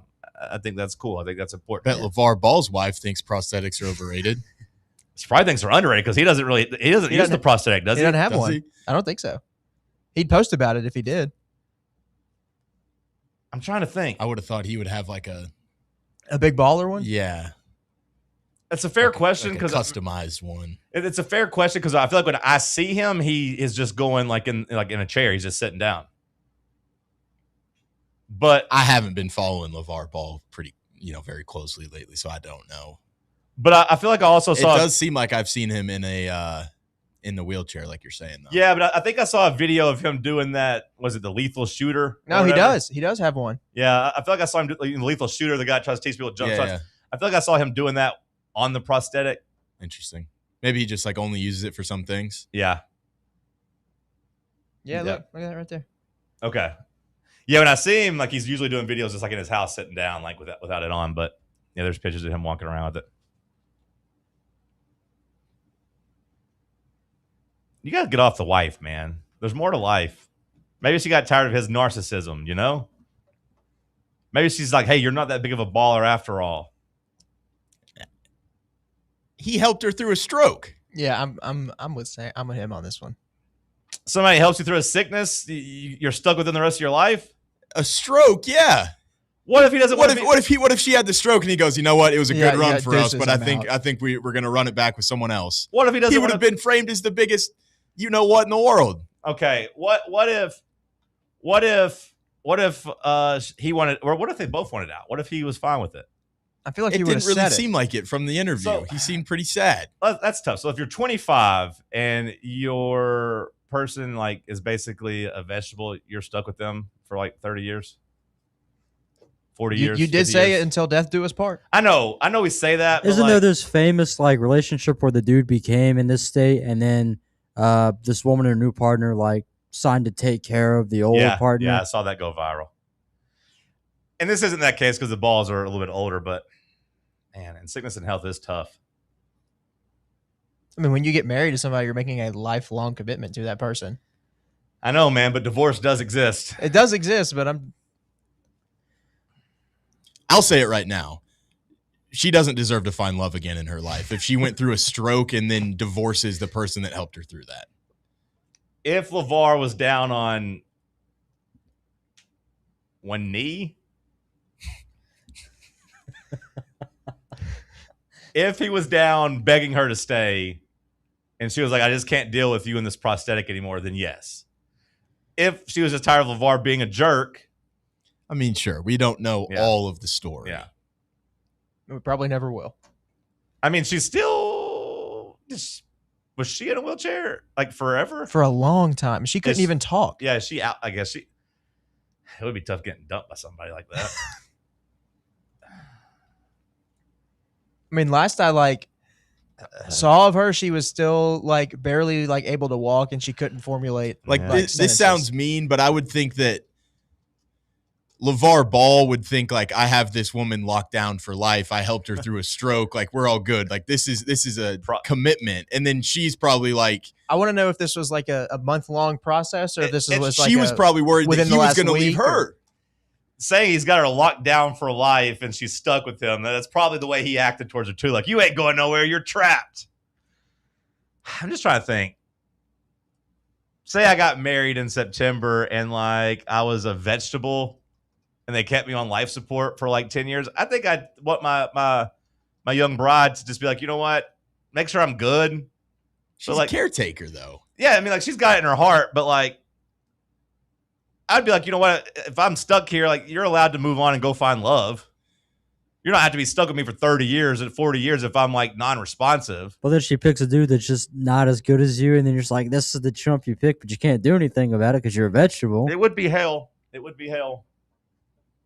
And then they have a kid and they try to name him after you. I mean, honestly, Sam, that's part of the reason I chose a caretaker. I think she's got it in her heart. I think she's got it in her heart to take care of me as I get older. I ain't got any kids. I plan on having some, but I ain't got any kids, so I needed a younger girl that could take care of me as I got older. That was a part of the math. And love and all that too, but she's probably nervous, but I hope she stays healthy. I hope she stays healthy. I just feel bad for LeVar, man. I'm with LeVar. If he needs help, reach out to me. Yeah, he seemed pretty upset. You got a shoulder to cry on with me, LeVar. Any other topics, Bubba? Yes. I've always wondered because I saw this in person the other day. But it was on hole 2. I've always wondered since the other day. I'm gonna kill myself, Julie. Yeah. Anyways, making a hole in one. Because these people they hit it on hole 2, so then they still have 16 more holes to go in their game because it's completely derailed. So wait, hit a hole in one on hole 2. Yeah. I don't think every hole in one is created equally. I mean, it would be weird to hit one in hole 2. I think I just leave the course at that point. As someone who's never hit one, I mean, I'll say underrated. That's going to be pretty hype. You got to finish the round to have the one on your scorecard. Yeah. Okay. But that would probably be the last round of golf I play for a long time. I think I'd leave. I would not care about at least the next 12 holes that I played. I'd be riding the biggest high ever. I think I'd want to ride that high and just go immediately back to the clubhouse and call people or tweet about it or do whatever. Tweet about it from the course. I think I'd want people to know. I think I'd want to go and get my picture on the wall. I don't know. They put a picture on the wall if you had a hole in one. I don't know. I'm sure they do something. Yeah. I think I just want to be I don't know. I mean, second hole is very interesting there, Bubba, because have the potential for your next 16 to be awful. I mean, yeah, because the prompt is just hole in one. Right, I My know, but personal anecdote was I witnessed it happen on hole 2. yeah, well, that's what I'm saying. Like, not every hole in one is created equally. That one would be awkward. But I think hole in ones in general are underrated. I mean, people love those. Yeah. Which actually probably makes them a little overrated, actually, because it does feel like a lot of people's like main sports goal. Percentage of hole in ones. What would you say, Sam, on a hole in one, like the skill versus luck is on that? Like 95% luck? Yeah, I was going to say 90-10. Yeah. I don't know. As somebody who is not good at golf at all, it takes a lot of skill to hit the ball straight. No, I know. I think it's the opposite, Josh. I know a lot of people that suck at golf that have a hole in one. They're literally just trying to hit it closest to the pin no matter what. Like they're not worried about like, hey, we want to be hole high, we want to be putting uphill, we want to if we're gonna miss down here. They're just hitting it as hard as they can and just probably 3 of my buddies have a hole in one and they are not good golfers. They're just aiming at the pin and just swinging. Like they're not. Yeah. Maybe my thing is I literally just can't hit a golf ball straight to save my life. So that's why it would be so much of a big deal for me. Does a hole in one count if you do it on a par 3 course? I think so. I think it should. Like if you get 8, our par 3 course is usually 18 holes or 9. There's both. I think it's like a good 18 would usually, probably be 9. I would say. I don't think. I mean, I know the one in town is 9, but I'm sure there's some 18-hole par 3 courses. There's definitely some. Was it the one we played at? Wasn't the one we did our? Yeah, and it was 18, right? Yeah. Okay. If you get 18 tries at it in one round, I feel like that's got like an asterisk next to it, at least in my record book. But I'm not a golf guy, so I don't know how other people feel. I think some people get they start like the controversy depending on the yardage too. Yeah, well, I like at a par 3 course, if it's like 160-yard hole, I'm counting that. Sure. But I think some people, if it's a 70-yard, right? They're like, oh, it's a 40-yard hole. Like, we see people do that. Right. That's just a chip in, basically, at that point. I know. I'm with you on that. If it's less than 100 yards, I don't know if you can. Again, just in my head, and I don't golf, but like I feel like only having like 4 opportunities around to get it makes it special. Plus, like it just like you're having to hit drive or you're having to hit 3-wood, you're having to hit all these different clubs, on other holes when it's a par 4 or par 5, and then versus getting to hit 120 yards 18 times. I feel like people should just do that then. If people count it, just go to par 3 courses and just nonstop try to hit a hole in one. Well, I'll say this too about hole in ones. I've mentioned before how I play disc golf. I've not got a hole in one playing disc golf. I've come close. I've hit the basket before, but I've not got a hole in one. And do they have odds on what hole in one and disc golf is compared to like golf? I don't know. The people that I know that have got hole in ones in disc golf, they say it's pretty electric because like you see like the disc like curve right in it, and like when it hits the chains, like it's loud. You got to be able to sling that thing. Too. Oh yeah, There's not many like short holes in disc golf. No, like I said, I've hit the basket a number of times, but I've not done it yet. Do you consider yourself to be good at regular frisbee? No, which is the funny thing. No, I do not. It's a completely different throw. Yeah, it's completely different. Is it? Okay. Oh yeah, when you're it disc golf like this way? Well, you can do it both. Okay. Well, that's probably the reason I've never played disc golf is because I don't feel like I'm very good at throwing actual frisbee. So I was like, what's the point of me going out there and playing disc golf? Well, it's also a completely different disc. I know it's a different disc golf discs are smaller, and they've got a different like a regular frisbee. It's got like a I guess kind of like a bigger lip on the disc, where disc golf ones are like a lot thinner. Like disc golf ones are like the size of like your finger. Because when I forehand stuff, I put the lip or my finger in the disc right there, and then I flick it. Interesting. But I mean, I can throw it. I can get a disc probably 350, 375 feet. So, you play, Sam? No, I have a lot of my friends from high school love disc golf too. I never really got into it. It fun. Seems like a great way to get out and it's a good excuse to walk around in nature. Yeah. Anytime I get out, I'm walking 2-ish miles. So. I've got friends here in Knoxville that love playing. Just get outside and be hot. Yeah. Get you a little sun. Yeah, I got a couple buddies that play too, but I've never gone with them. I would like to throw one. Maybe I'll go with you sometime, Josh. Yeah, I'll invite myself to go at least play one hole. Come on. Give it a try. Good job by you, Bubba. Last call on the other side. Stick with us. It's Talk Sports on Fan Run Radio. Big Orange Country's home for sports. This is Fan Run Radio. Citizens National Bank. Life is more fun with a Good Life account, offering extra benefits, including bank travel. Experience the trip of a lifetime to Ireland. Explore rolling green hills, historic castles, and charming villages across the Emerald Isle.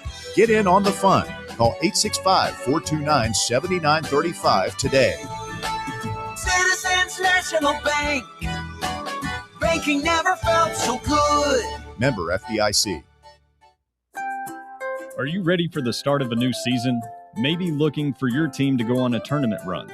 Get game day ready with Crumble.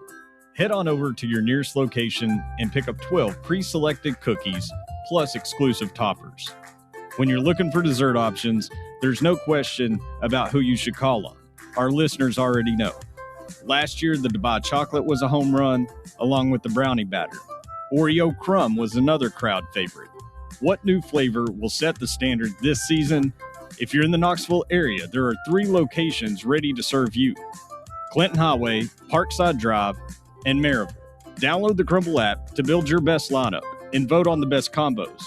You can even put your bid in to request a new flavor. Order in the app and slide on over to your nearest location. Tell them Fan Run sent you, and as always, it's for the fans, by the fans.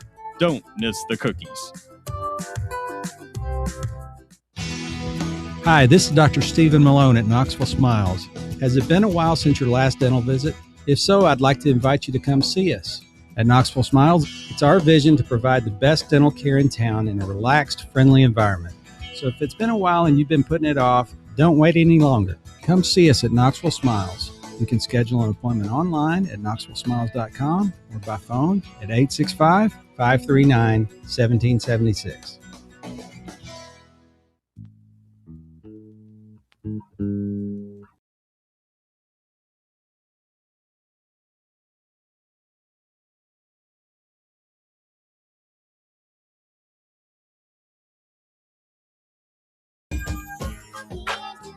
A big update from Rick Barnes that we didn't really get to this hour yet.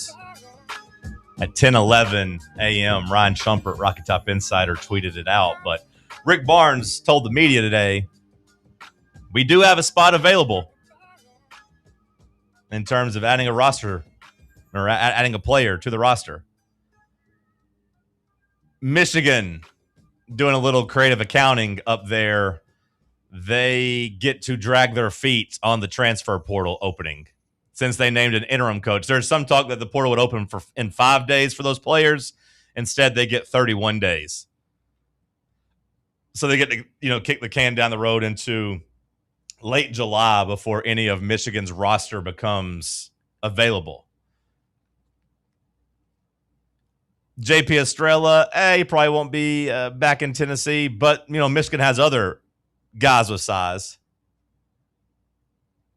that could possibly, be on the move once that transfer portal window opens. Some transfers that were maybe just there for Dusty May that look around and say, actually, we want to go somewhere else. So something to keep an eye on. Rick Barnes did go out of his way to say, hey, we got a roster spot. Well, the one guy that I was thinking of was Mustafa Theom from Cincinnati. I know we were after him. That would be, that would complete the team. Yeah. That's already going to be pretty dang good. And I do think there's a possibility that some of those guys that didn't get drafted, like a Tobe Awaka, could lawyer up and sue. Try to come back and say, hey, I'm not in the NBA. I didn't get drafted. I'd take Tobe Awaka back. I want to get this 5th year. I don't know if you'd bring Tobe back, but just any guys like that didn't get drafted. I'd bring him back. Sure. I would too, but be kind of same like JP Estrella. Whether or not you would open the door back up. Yeah, but it's been it's been 2-3 years now since that happened. So it's not as fresh of a wound. Sure. All right, Bubba, what do we miss today? Well, we've got some news pertaining to fallout from the bill of the age eligibility, as I put words and words and words. Wow, that's crazy. What did I have a stroke there? I have no idea what happened there. We talked a lot about strokes today. Stroke daddy. What? Johnny Swinger. Anyways, we have the first lawsuit for the rule unfair to the high school class of 2022. Okay. That's my graduating class. What are they suing about? You know what? Let's try this again, Bubba. I am not well, John.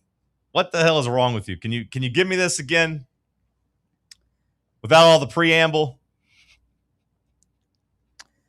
Focus. I want you to focus and deliver this story as succinctly as possible.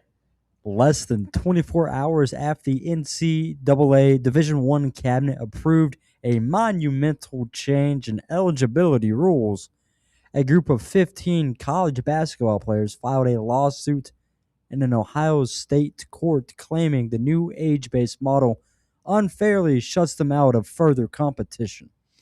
You said they were class of 22 high school grads? Yes. That's my graduating class. What are they complaining about? Well, They've had 4 years to play. Well, that's what they're complaining about. They want the 5th year. Then just grandfather everybody in. Well, that's already there. Well, that's what they're trying to do. Like the rules right now say they're not grandfathered in, but they're trying to sue to get, like they're saying that they're basically getting the short end of the stick. So and that's not fair for the next generation or the next group of people to all get 5 years. So I assume they don't have a redshirt year like I did. Correct. Like I said, I could have come back and I chose not to. So they had been just grandfather This is for everybody the guys that never red-shirted. That was what they're claiming. Yeah. Okay. Yeah. Well, that's what they're trying to sue for. They're just your traditional freshman, sophomore, junior, senior out the door. They're saying they want their super senior year, which is give it to them. Why not? Like we're talking about with Tobe Awaka and other guys. Like give it to them. Yeah. Which I mean, the NCAA says no, but I do wonder if that will stand up in court. I say give it to them. Why not? Just grandfather everybody in.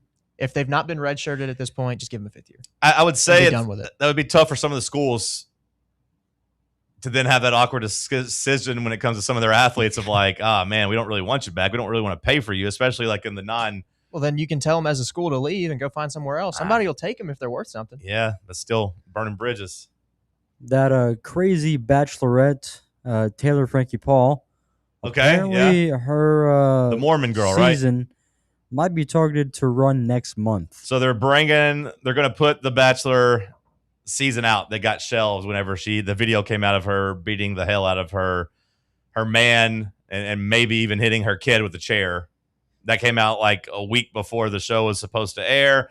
ABC, Disney, Mickey Mouse got together and said, no, not doing that. We're going to shelve it. But then everyone's like, hey, we have millions and millions and millions and millions of dollars on the line. I think it was reported like $75, $80 million like was tied up in that show when it came to advertisers and production costs and everything. So people kind of speculated at that point, like there's no way Disney doesn't eventually release this somewhere, whether it be like on their primetime spot or just like on Hulu. They need to get their money for it somehow. They're betting that the controversy has died down enough to where people will be okay with this being aired. I'm sure they'll go through and edit it and put a disclaimer before every episode. Or they just edited everything they could to make it seem like she's not that bad. No, I don't think they'll do that. I think you have to do the opposite. I don't think you can protect her if you're airing this. I think you have to go the opposite, Bubba, and basically be like, hey, this person is accused of these crimes. We do not condone it. Like trigger warning disclaimer, whatever. I would imagine that's what they'll do. But they're betting that the controversy has died down and that the interest won't have died down. Which I got to say, I kind of think that they're going to win that bet because I think people will want to watch to see how crazy she is without it'll get views. It'll get more views now than it probably was going to. Yeah, without. I don't think it'll get more views than it would have had they just went full steam ahead after the video came out. Sure. But I think it'll get. I mean, before it all came out, this is going to get more than it'll get a lot of views. Yeah, like once the story came out, if they'd have put it to air like that next week, they'd have done record numbers of views. Like everybody would have wanted to see this crazy broad. But yeah, now they'll still have interest where people want to watch. Because I got to say, I don't care about the Bachelor or Bachelorette really, but I'm interested to see how she comes across. I'm interested to see what they do with it. Good job by you boys today. Enjoy the rest of your Thursday. Go Team USA, even though we don't need it. Oh, yeah, that is true. I didn't even think about the game tonight. Because we're already through. Yeah. We already won the group. We'll be playing a lot of our backups, but yeah, you can't pretty much risk any of your good guys getting hurt or any of your good guys that have a yellow getting another yellow. So just rest, take it easy, don't get hurt. Bosnia seems to be our opponent. Yep. I'll say this: of the 400 plus combinations that were available at the start of yesterday, there was only one where we did not play Bosnia. The two results that were needed for us to not play Bosnia did happen yesterday, so it's still alive. The Tony Basilio Show coming up next. right here on Fan Run Radio.